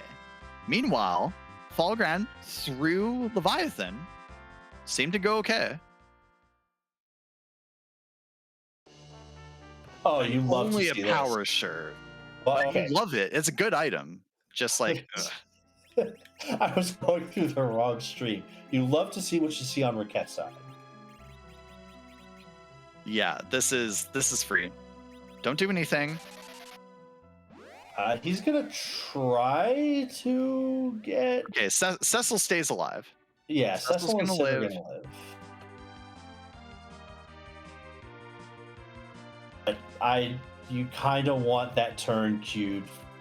I'm not gonna lie what you said, but you want Cecil to have that last turn to life pot Iridia, I think, here to get the 75k or the 100k you're gonna get. I absolutely would have reset as well. So like, because you know it only did like 700 to Cecil, and Cecil's turn was up, you could easily have just waited and then thrown the life potion. And Palom will still get the experience because of the hero flag, which is nice. But there's a very good chance you're gonna find a boss that you would like to have the nuke spell. Now that said, CPU is 150k, right? Yeah, So no, for sure. And we we'll have Bahamut, see. right? Yeah, we do have Bahamut, so like it should be mostly okay, but we'll see. Meanwhile, the K summon spot Yeah, we're over bonanza two. continues. Falgran's looking in the Odin spot. Yeah, I like this. This is what he needs. He needs to do. He needs this.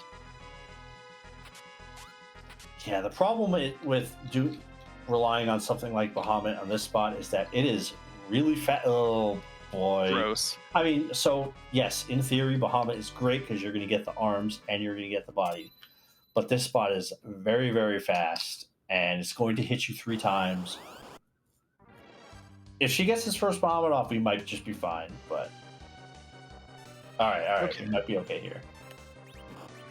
Yeah. So because Rydia did not get one shot, but instead put into critical, Reket should be mostly okay. Just fight. Don't parry.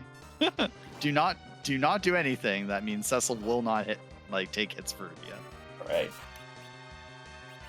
Arm grind. How much XP did the arms give at this spot? It's not much. I Maybe know it's like not much, but it's very funny. 1,000 would be my guess. All right, Bahamut. As long as we're not on the spell casting, a vampire would wipe these two, but either of these two. But I think the Bahamut and the Quake is going to get that done. Meanwhile, just a lunar staff for Falgran at the Odin. Yeah, That's really unfortunate. Yeah, like not only is it not an objective, but he didn't get a 10th key item. Yeah, that's almost like the game sometimes doesn't reward you for doing the out of the the different things, and it's really unfortunate. We'll see where Falgran goes now. I guess he doesn't really have many options, huh? No, he doesn't. I think he only has Keyless Tower left.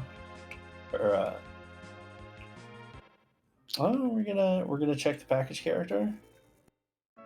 Did he save?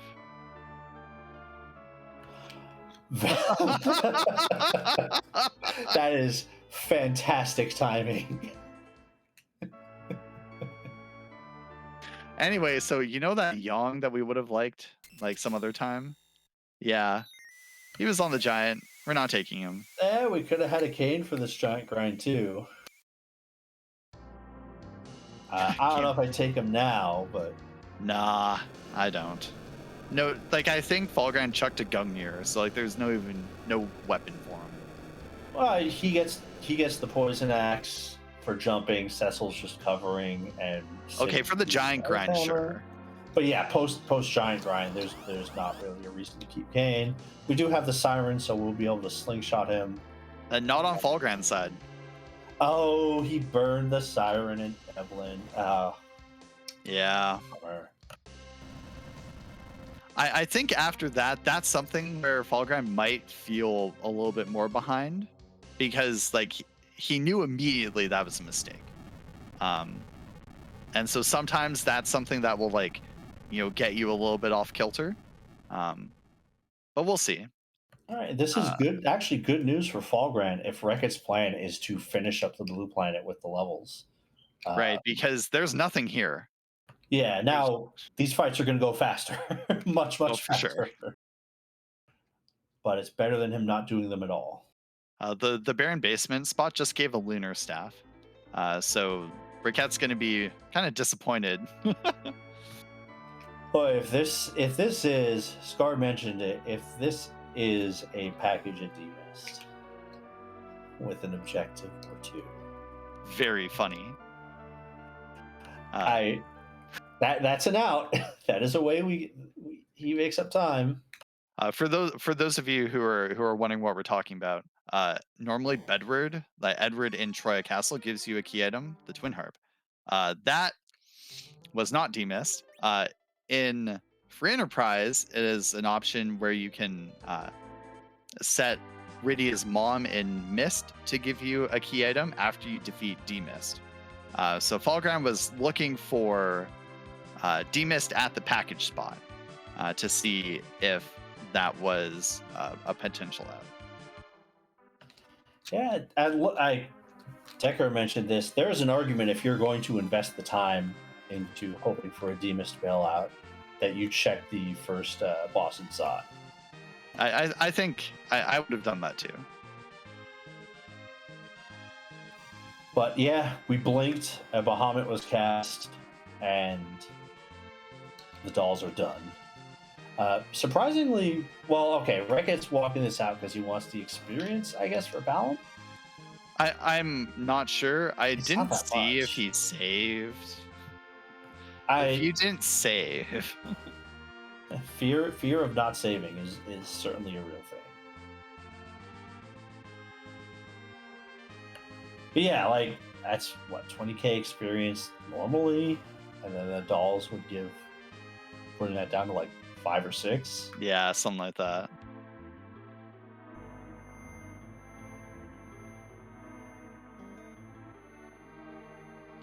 I mean, Yeah, it's it'll basically 5. Yeah. it'll help the holy spell for well, you're not gonna want, well, I don't know. I don't think you want a heron robe on your black magic caster. I mean, if you're gonna take the warrior's chest and you're just gonna cast Bahamut, then maybe. Oh, yeah, that's a good point. So the fun part about Bahamut is that it is very, very, very strong. And sometimes you can just overpower spots even though you are tanking your wisdom stat.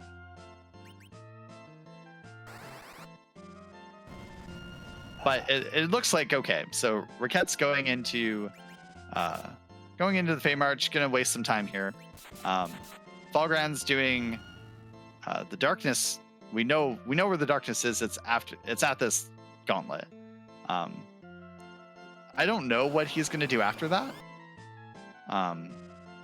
It's possible that at an hour and 50 minutes, do you grind or do you do like moon stuff? Yeah, I think you probably just grind, right? it's easy to fall back into what you know and you've practiced and go ahead and grind. I think Falgran's best chance to win is to just go directly to the bottom of the moon and hope for 1 or 2 easy bosses to get you off the ground, and maybe you pull a holy sword. So that's something that we talked about a little bit earlier, right? With the about the holy sword thing. The only place you can find those holy swords, except for the Pinktail turn-in, is on the moon. Yep. So we'll see, like a crystal sword here. I mean, for Rekette, it doesn't really matter. No, it doesn't. Not at all. Yeah, right. Because Rekette already has 3 spellcasters who are pretty close to nuke, or white. for Falgran, a crystal sword would give him a ton of damage. Yeah, But the question is, how do you beat the monster boxes or the moon spots without the big spells? Cover Cecil will be fine against the behemoth. If he had Rydia, I'd say would be fine against either Warlock Carry Chest. But you can also get them not just from the monster box. You can get them from the key item checks down in the LSD, but only those. Yeah, that's fair. Actually, so I was looking at the code base recently. The K Bahamut spot also lets you get tier 8. There you go. Which is the Holy Sword tier.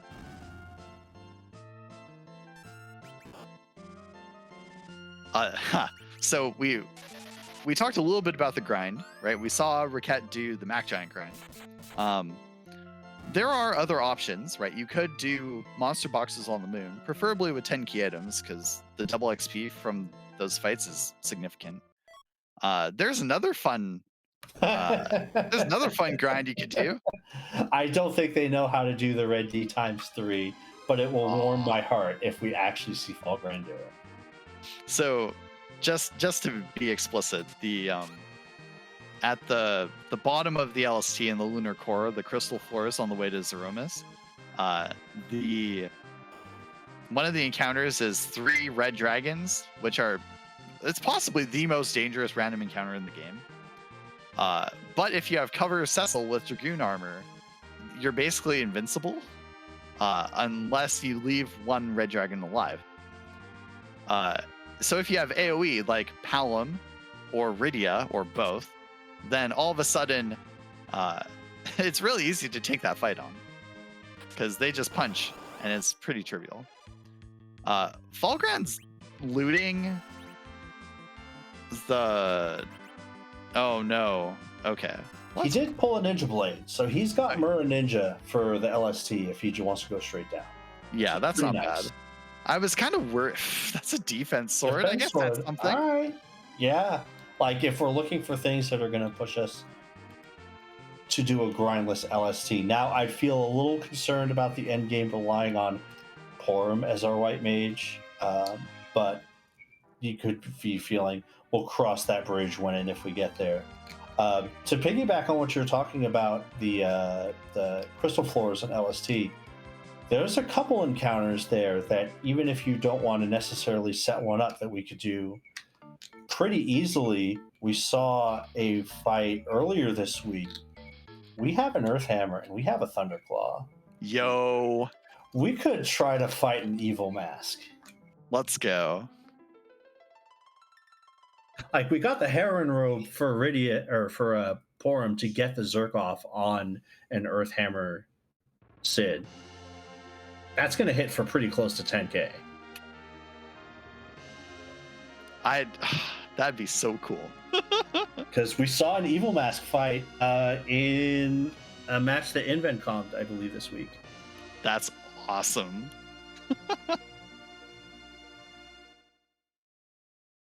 I remember because we sent out the bat signal to Allie.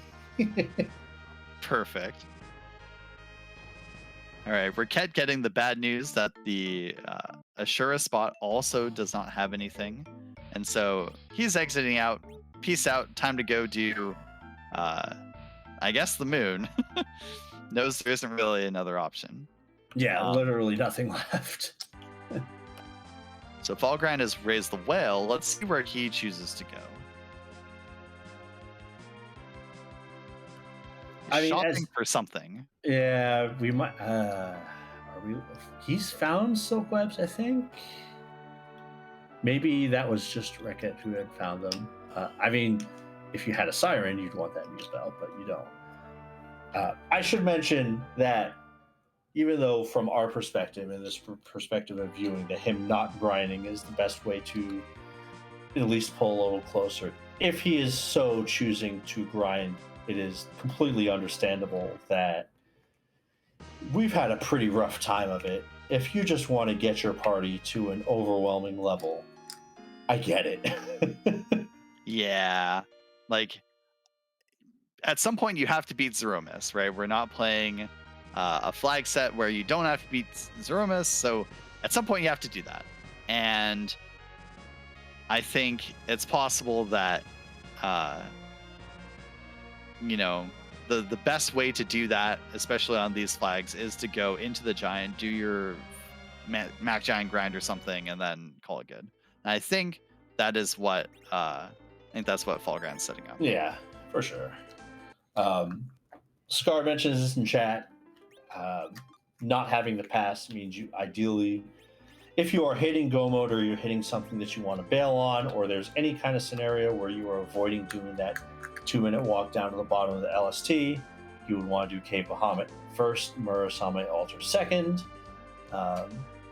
Find Odin here, who is going to hit hard. He's going to hit pretty fast.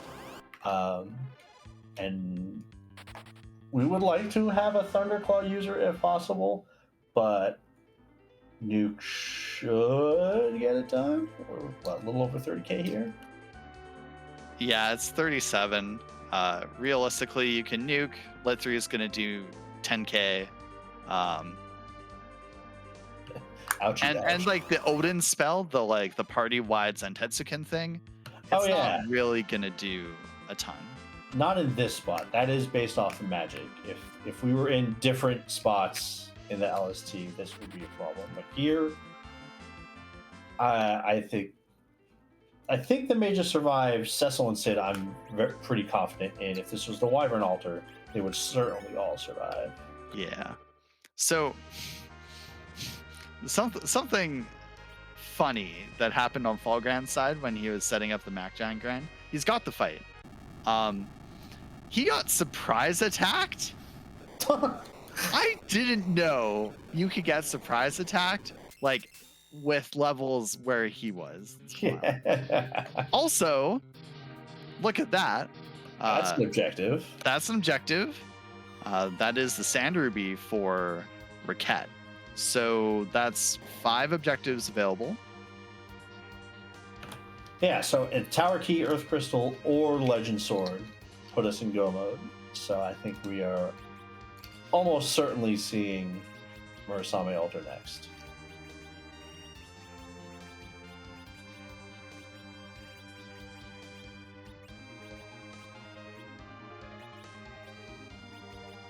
What mean bosses haven't we seen yet? I know Wyvern's still Wyvern, right? But Wyvern, when scaled, I think there aren't really many bosses on the in the LST, except for the Ogopogo spot, right? None of the bosses really have a ton of magic. Maybe the D-Lunars, Ribbon Room. The Plague one can if it's a specific boss, just because of how the mechanics of that particular spot work. Yeah, but it's like Wyvern's not going to be an issue. Yeah, your orbs would be annoying to find, at the Ribbon Room. We've already seen Maga Sisters. Have we seen Golbez? Chat mentioned. Oh no, we have. I don't believe we've seen Golbez. And chat mentioning the Lunar Antlion. Antlion was in Mist Cave. Yeah, I was gonna say I thought we saw Antlion at an early spot, but I didn't quite remember. I don't think Hinazo could be grumpy, but also Reket has thousands of HP, so. Yeah, that one's gonna depend on the spot, right? Because that's gonna get dicey just because we aren't agility anchored. So if we let a full HP Ribbon Room Kenazo get a wave off, our mages are dead. Sid's probably fine. Cecil's probably fine. That's about it. But, well, okay, this is not a boss we are concerned about. Nope. This spot actually has a ton of magic because I think they wanted Pale Dim's Quake to really wreck your party if you accidentally casted a summon on it. So we'll see. Yeah, there's that and wanting the slow to actually hit. But yeah, the Quake. Okay, but we got some walls up. We're done. Yeah, we really just need one up and then we're good. Porum can cast wall on. Now, you don't want to use all of them, otherwise you're giving yourself some extra shopping time at the end. But all right, well there you go. You might actually get to see the.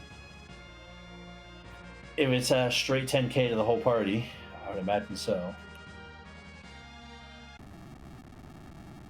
But we're at double nuke, so there's we're not worried about much as far as at least the Zeromus fight goes.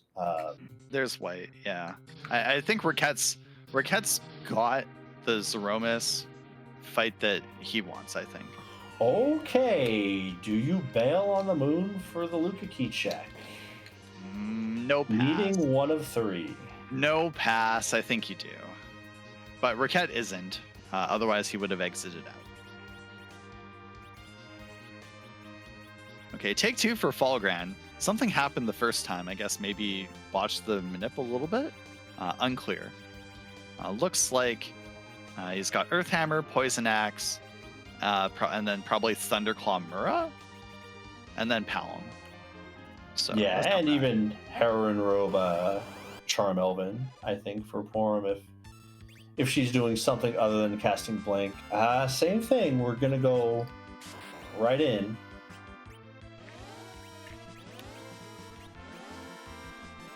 Which, if you can pull it off, you're saving yourself, a good 45 seconds to a minute of setup time between 4 bluffs and 5 links. Is another option where if you're going to invest time in shopping at gated shops, finding illusions there is just a straight up time save. But you don't see a lot. You don't see a lot of late game shopping in this flag set, just because the amount of things that you find that are going to save you more time than you're spending shopping are admittedly huge. Okay, so something I noticed for Falgran, I think he's on battle speed 3, which is going to make this grind take a lot longer. Edge is not helping. And Sid, you can really see the accuracy issues when you're not in the center slot. Sid hit 1,500 and then 2,500 the next hit. So we'll see how this goes. One reason I kind of like waiting to get Blink set up and everything is Palm can bluff and make the really make the fight a lot better. Like he just becomes a 3k damage dealer consistently, and it's really nice. Oh, does he not have the Thunderclaw? He might not. I mean, to be honest, if I don't have the Thunderclaw, Edge is not in this fight for me. He's throwing the Thor Rages or casting or using life ones. Because I saw him attack and it was with a Mute Knife Mura. Yeah, that's not enough. On Reket's side, you generally love to see the Dark Imps, but also this is, in terms of offense, this is one of the more potentially devastating fights to find in a spot that has max physical attack. It's almost max. It's the second highest attack stat in the game. So Bahamut is cool. Blarg is cool. I would have cast Stone. Center slot Stone. Yeah, exactly. With Rydia's wisdom, it would have been almost guaranteed. Well, all right. Well, we can offset even more of that Heron Robe effect with the Stardust Rod. If she wasn't already wearing the Charm Rod, which she is, so now that is just a flat evening. I don't know what Palom has on, but it could also be a second Charm Rod. What if everything is from this Lukaki? It'd be pretty funny. It looks like Falgran has killed 4 giants so far. This is giant number 5. He started with 6 Thor Rages. I don't know if we've seen Thor Rages in shops. I hope that doesn't come up as an issue. I think we have, but I don't think we bought any. Yeah, that sounds right. I'm also not sure he's going to take this all the way. I think we would need to go like 13 plus 13. Or actually, no, because it's 8 plus 8 with a slingshot. So we probably need somewhere around 14, 14 to 15. That's a long time. I mean, admittedly, if you're going to go all the way, then do it. Is certainly a philosophy to take. But like we had talked about before, Giant's an objective. Falgran now knows he's going to have to at least complete a moon or LST fight, if not several. So we'll see how far he takes it. I didn't catch the Witchburn on Wyvern, but our party is still standing. Yeah, it was Okay. Blitzburn. I love Reket just being like, YOLO, I'm going to cast Media. That's fun. And this spot isn't actually that fast. The true YOLO would be to use put up Star Rails and Sarcastic Chocobo. True.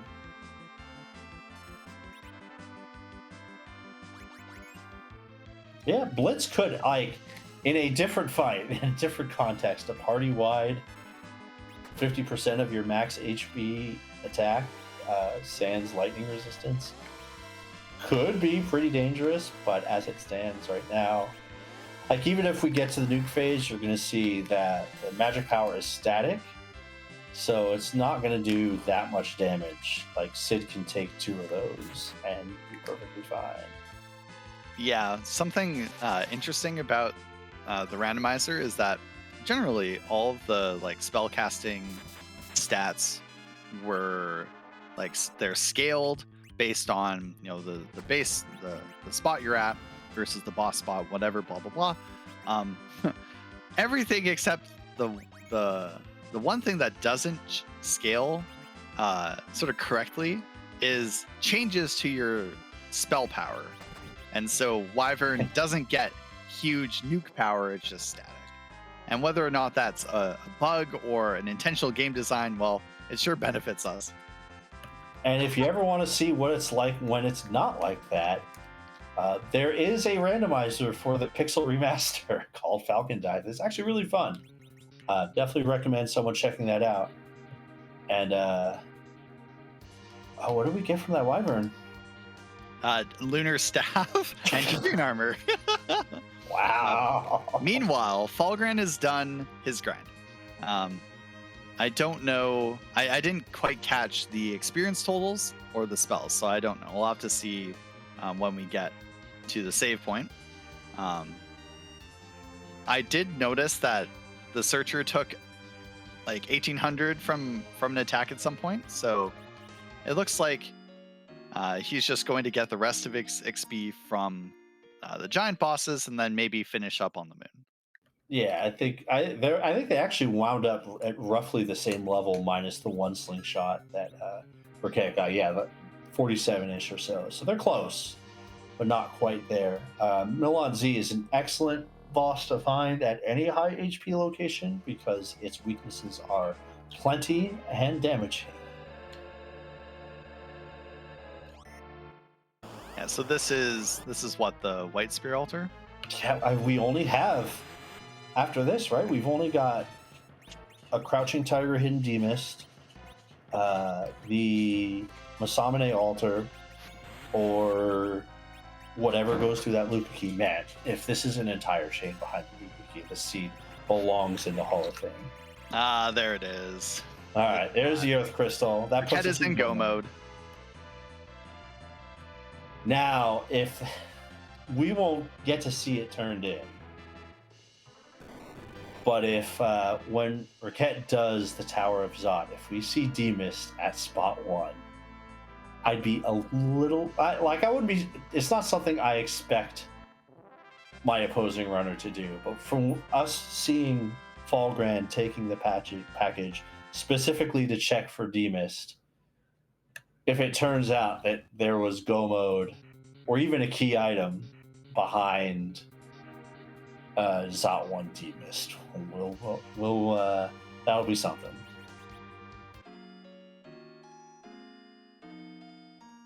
We'll see. It's possible that maybe afterwards one of us, like, after the race is done and we've done all the interviews and the restream's over and everyone's gone home and is resting, maybe we'll pull the seat check up it and out. see if it's there. Yeah. So while Falgran is um, finishing up the giant, the Spigen fight is going to be a little bit more challenging, I think, for Falgran, because his only AoE is Quake, which is fine. It'll kill the arms. It's just, yeah. Yeah, it's not Bahamut and having a Bahamut in addition to the Quake, right?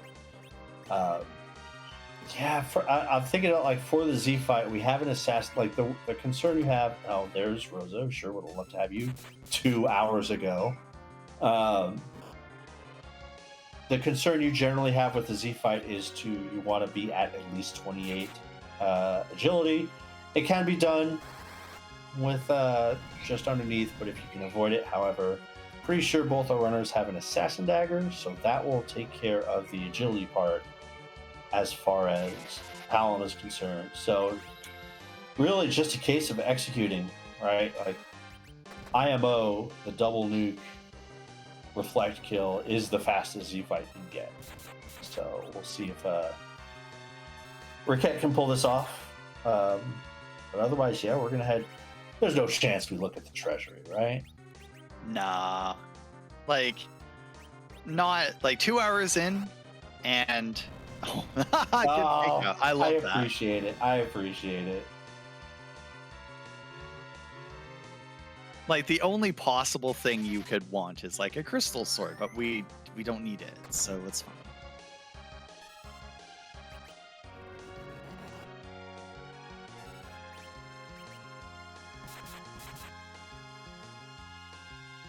All right, Edge starting to do respectable damage for Falgran. That was like 2k. Yeah, like, we're 2k, and I think he's actually shorting himself out a little bit on damage. I think there's a ninja blade that can go in place of that mute knife. But yes, 100. We got a bonus 1250 XP from the arms. Great. But that's very valuable XP for our team.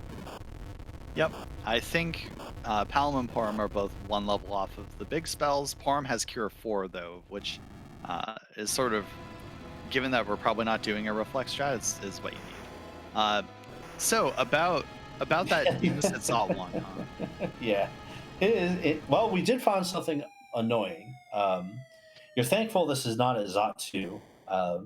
Despite our levels, while there are certainly ways, if you execute correctly, to get past it, Golbez at Zot 2 is one of the few boss combinations that actually has the capability of wiping this party. But here, you don't need to worry about doing nothing. The magic is not great. We have a ton of HP. Like, you might even, if he magically takes out all 3 casters, maybe, and that's not going to happen. So, I mean, the funny part is that even if it had been Cecil and Sid left, like, Sid has Earthhammer, like, that's pretty, that weakness. Yeah, and that's it's right. kind of chunky, right? So. Oh yeah, they're surviving. Like, there's not, for a spot that's in the overworld. This is on the higher end at about 9k, so a little over 8. I think the main joke here is that now you have to take the time to, like, life up your party, heal up, get ready for Zot 2, and it's just a pain in the butt. And I don't think Porum knows Life 2 yet. No. Because as Porum, I think she gets it at like level 60 or something. 56. Yeah.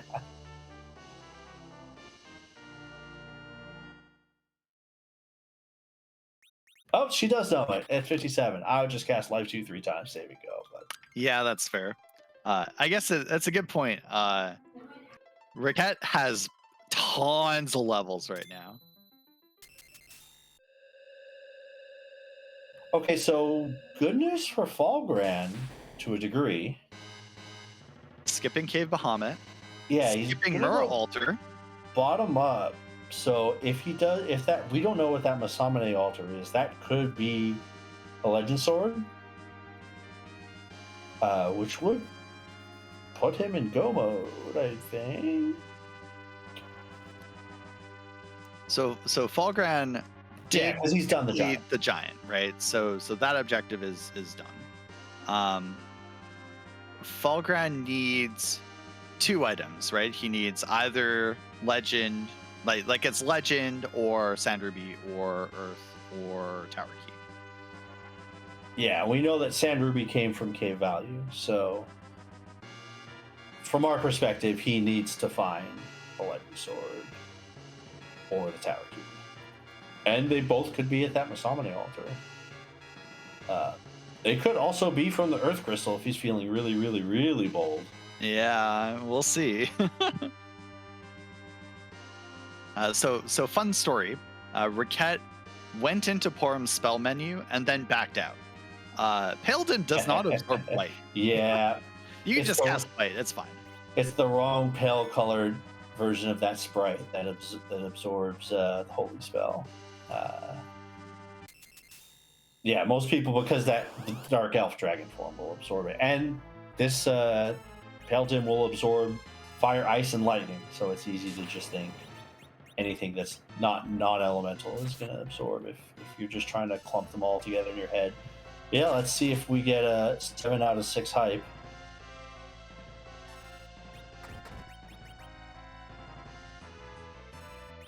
It is 7 out of 6 hype. Brutal. So, if Falgran bails on the Earth Crystal, he could be 1 Z wipe away.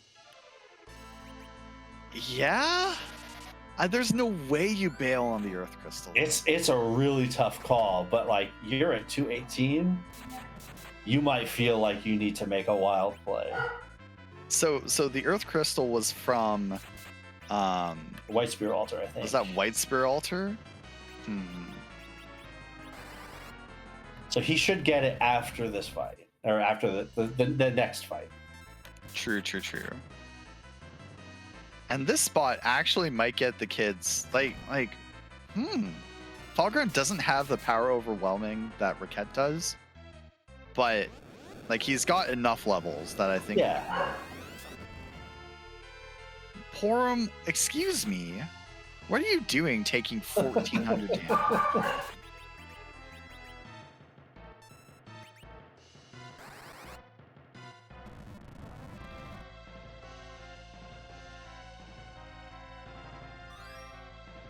Okay, well, Raket's got the crystal, no pass, so has to walk all the way down the LST. So, I forget. Are you someone who has had opinions about party order? I forget. Oh yeah, for sure. Like in this case, it's gonna be a little tricky, but you want your first spellcaster after you put the star battle up to be Porum, because a nuke will not hit. He will still have not lost the invulnerability phase, unless he doesn't have the assassin dagger equipped, in which case we are going to have far greater problems in party order. The issue is that Sid is slow, so ideally we would want Cecil going first, Sid going second, but I think Sid might be slow enough to the point, unless the Ninja Hat pushes him there, that getting him to the same relative agility as the spellcasters is going to be tricky. So I think if that's not going to happen, then you would plan on Sid throwing your Silk Web. So you would want Cecil in slot 1, Palom in slot 2, and then Porum in healed, put the Star Bell up. Porum in star 3, cast White. Rydia in slot 4, cast a nuke that will hit. Then slot 5, or then when it cycles back around, then you cast the Silk Web. Yeah, that makes sense. So Reket flashed Palm's equipment menu, and we saw a ninja hat. So Palm is currently at 28 agility, which is perfect. That is the correct breakpoint to make it so that Zeromus is RA2. So Zeromus is getting turns every 2 ticks, or at least the ability to pointer loop dependent. Zeromus is getting turns every 2 ticks, which becomes 4 ticks after a Silk Web. I don't remember if Reket probably still has a Silk Web if he bought any. I think he's got one more left. Okay, so that's good. As long as he lands the Silk Web, then that's in good shape. Did he lower his battle Falgran? speed? Ooh, that's a good question. I did not see. I think Falgran's been playing on battle speed 3 the whole time, so that won't be an issue for him. Riket's been playing on slightly higher battle speed, so we'll see. By the way, I guess we should do the spiel. Zeromus can't randomize where Zeromus is because Zeromus doesn't need to be casting Big Bang in Antlion Cave, or it's ought to. Anyway, instead, yeah, come join the Discord and talk to us about changing the ports. I was gonna say that sounds like a great bad idea. Yeah, I know, right? Instead, we randomize what Zeromus looks like, and so once we throw the crystal, we'll get to see what Zeromus is cosplaying as to date, or we could say, whose butt are we gonna kick tonight?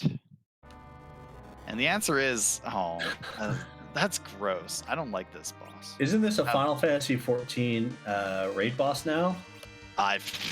You're asking the wrong person. I'm just imagining now going to a Antlion Cave, and then the battle entry music hits, and then you just hear the Zeromus battle music, and you're like, no, I did not just pull Zeromus at Antlion Cave. Should actually be really good for you, but still, it'd be funny. Yeah. Anyway, so looks like we nerfed. I don't remember what we nerfed with, but it has been nerfed. Radia's got a veil up. Radia's been fully healed. This Big Bang's only going to do about 1,000 damage. Less if anyone decides to dodge. Yeah, Palom dodged. Good job. And now we're just going to chuck some big spells. Yeah, this is the one fight where if I'm going reflect strats, I don't necessarily want to go with a Heron Robe. Just for predictability on the spell cast. Now, if it means you get one extra new cast, then that's worth it. It's not going to be that much of a wisdom or willpower hit. I think Reket actually took the heroine robe off Rydia. He put a wizard robe on or something. So like Rydia just did a 9k nuke, so it should be fine. Okay, yeah, I'm wondering how Rydia got to. Every time I think I have the turn order down, the game just does something that I'm like, oh no, this character who has the second highest agility in your party is going to go last. So we actually recently uncovered sort of why the turn order at the start of the Zeromus fight is how it is. It's basically like until Zeromus becomes, well, at the very start of the fight, before Zeromus's first shake, your party doesn't enter the menu queue. So it basically is like, no, you don't get to do anything. And then the second loop through the pointer, it'll work. But it really screws up the party order a bit. Okay, so that Big Bang was unnerfed, but I don't think he's far off. No, we should be pretty close to there. The question now becomes, do you risk putting a nuke out here, or do you wait for Black Hole? I think you wait. In this case, you wait.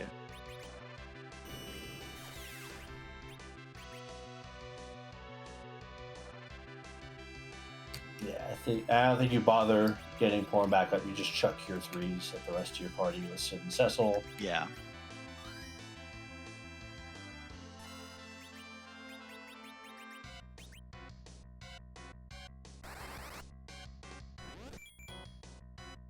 All right. Meanwhile, Falgran has finished up the Crystal Sword Altar and is heading off the moon.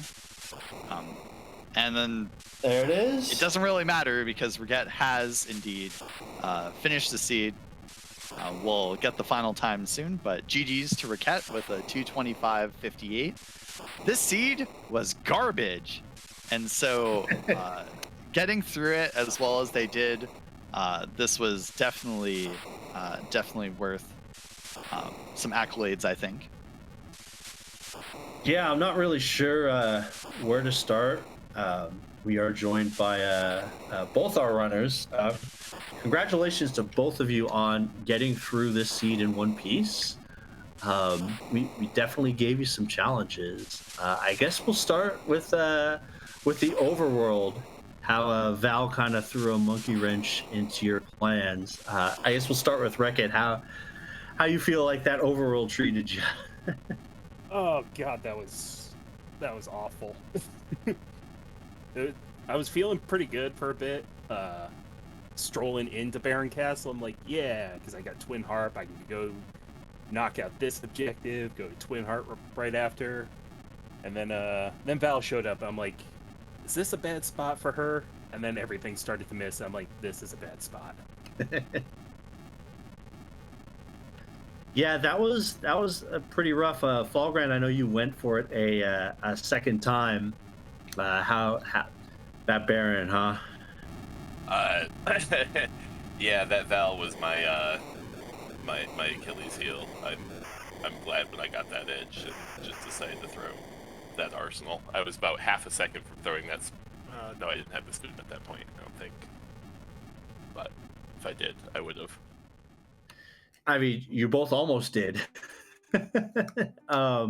So I guess that when the seed got us underground at such a late time, our main point of divergence was Reket getting the darkness crystal and just deciding to grind immediately and go to the moon after that, and then clean up after that. Whereas Falgran, you tried to get key item number 10 from the K summon spots, and it just didn't pan out. Lunar staves for everyone.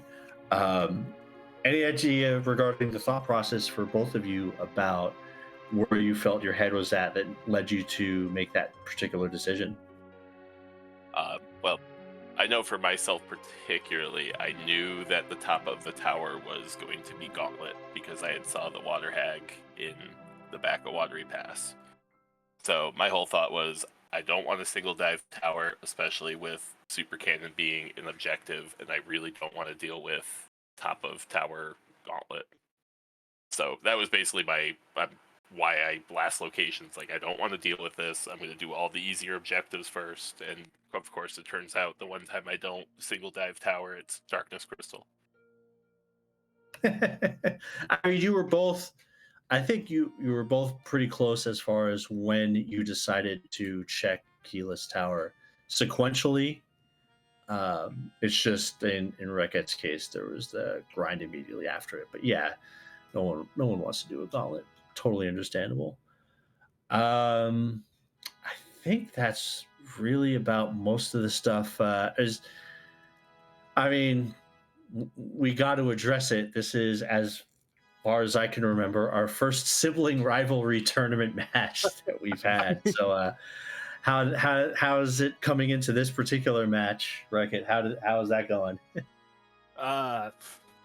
You know, out of all the matches I've had, this was probably going to be. I knew that going in, like, this one was probably going to be the most, probably like the closest, I would say, in terms of like my skill level to my opponent, and makes it worse too. The two of us have run so many seeds together. We could pretty much just guess what each other was going to do, probably at this point. So it's just more of a, all right, so he's probably going to do this, so I should probably try to gamble on this, see if that pays out. It was definitely one of the bigger challenges I've had. Yeah, I'll have to agree and echo that. This probably, I mean, hands down, obviously, this is, out of everybody in this tournament, this is the opponent I have the most knowledge of. I mean, him and I have played games together since we were young, obviously. So we know how each other functions. So it's just kind of trying to find little tricks and little shortcuts to throw wrenches in that. But Overworld also decided that it wasn't really up for shenanigans either. So Yeah, I don't think we really accounted for the seed throwing wrenches at both of us. Yeah, we actually kind of chuckled at both of you having the exact same process upon getting underground, taking the exact same route for like a few steps in a row. We're like, yeah, you could tell they practiced together. Well, that's all the questions I have. Scythe, if you have any you wanted to throw at our runners. I think I have a couple. Yeah. My first question is like, when you knew that it was going to be your two What's the Big Ordeals teammates doing comms for your race, what was your like? Were you thinking, oh no, they're going to roast us, or what? I was excited when I saw how excited both of you were to sign up and do it. You know, that really, and just everybody's reaction to this matchup, even leading up to it. You know, just it made my day, made my week. You know, gave me something to look forward to. 100%. I have to imagine this is gotta be how it feels to be like in the finals of the tournament. Just how hyped everyone's been getting for this match. It's been great. I feel like Flurry particularly has been pushing for this matchup for like the last 2 tournaments. I mean, when Me too, the me very too. first week I rolled the wheel, this was one of the matches we were talking about that we wanted to see happen. So yeah, you're right. So I guess the other the sort of corollary to that question was like, you both set up Sheila 1 and then did Dwarf Castle. Why not just do Sheila 1 first? That's the sort of thing that, like, you know, if we were still in Evelyn Elixir League, I think we'd be having a little bit of a conversation. But I guess we should also note that we both appreciated you trying to do the D-Lunars with Lunar Frog strats. Sorry that your party members got punched out, but it was valiant effort, both of you. I started setting it up, and I'm like, this isn't gonna work. I have no healer. I have no healing items. You know, and by the time I thought to go back and do it again, I'm like, I gotta just blow through it. So Yeah, I had the exact same thought process. it makes me so funny. I'm gonna do it. I can do it early. This will be great. Oh, this is awful. Yeah. So my last question: do you regret draft banning everything else except for Force Hook? The second I saw that evil wall, yes, absolutely. Yeah. Messed me up so much. I accidentally burned a siren. Yeah, that was the thing. But both of you did really, really well to get through it. The cover strats were great.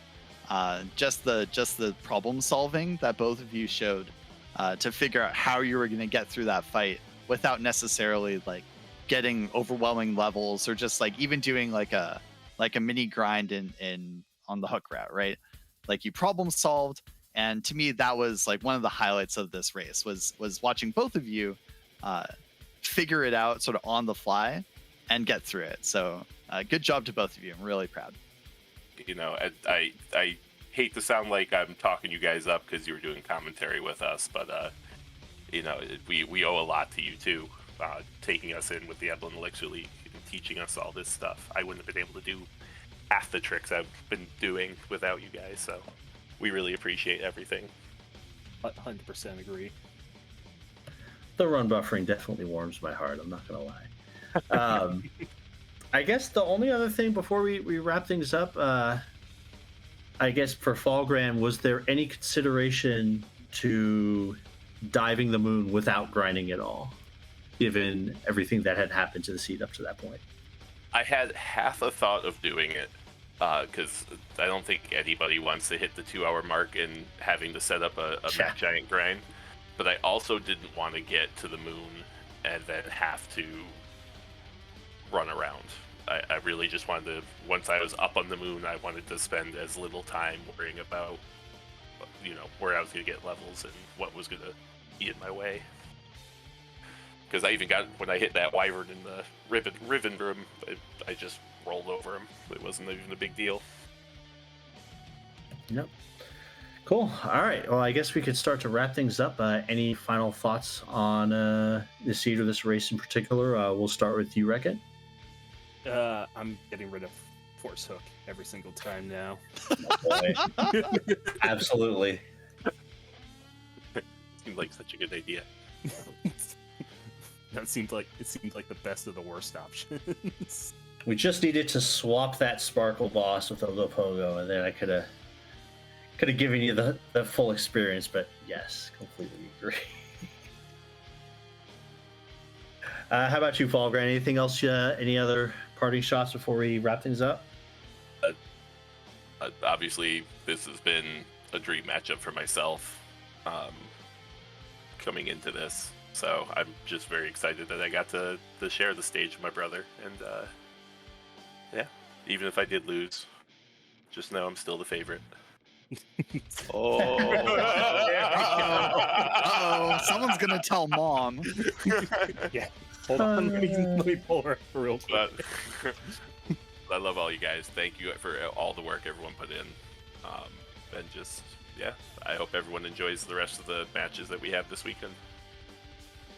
It's moments in races like this that is the reason we get to pull off and the motivation behind a lot of us to get to do some of this stuff. So very happy to have both of you. And really, we absolutely gave you just a garbage dumpster fire of a seed, and you all handled it really well, like Scythe said. So we'll start to wrap things up. I believe that is there might be a match going on right now.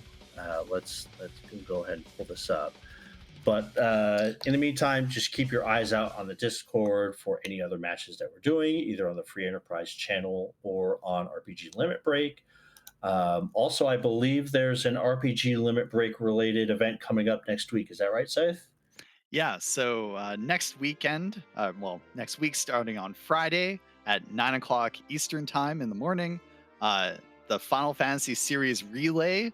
I think this is the 9th relay. Don't quote me on that, but so RPG Limit Break's going to show 24/7 marathon over the 4-day weekend of all the Final Fantasy games and then some. It's always a lot of fun. I've watched some of those, so stay tuned for that. Tomorrow, if you want to get hyped for it, the pre-show for that event starts on RPG Limit Break at 2 p.m. Eastern. So if you want to come back for that, you can get hyped for the series relay and then start watching it on Friday. Which team is your team?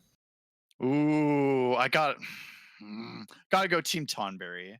Mutski's my boy. Okay, because it's Tomberry, Chocobo, and Moogle, right? Yeah, and Mog. All right, I gotta go Chocobo. That's my jam. Anyway, so stay tuned for that, folks. As Flurry said, we got some free enterprise tomorrow, so check out the Discord for match information about that. Aside from that, I think we're going to call it for tonight. I'm not going to raid anyone. Just have a good rest of your evening or morning, or I don't know. It's probably morning in Europe, yeah. Or afternoon, or whenever it is in the world, wherever you are. Take care. And I guess this is Team What's the Big Ordeals signing off. No more hook routes.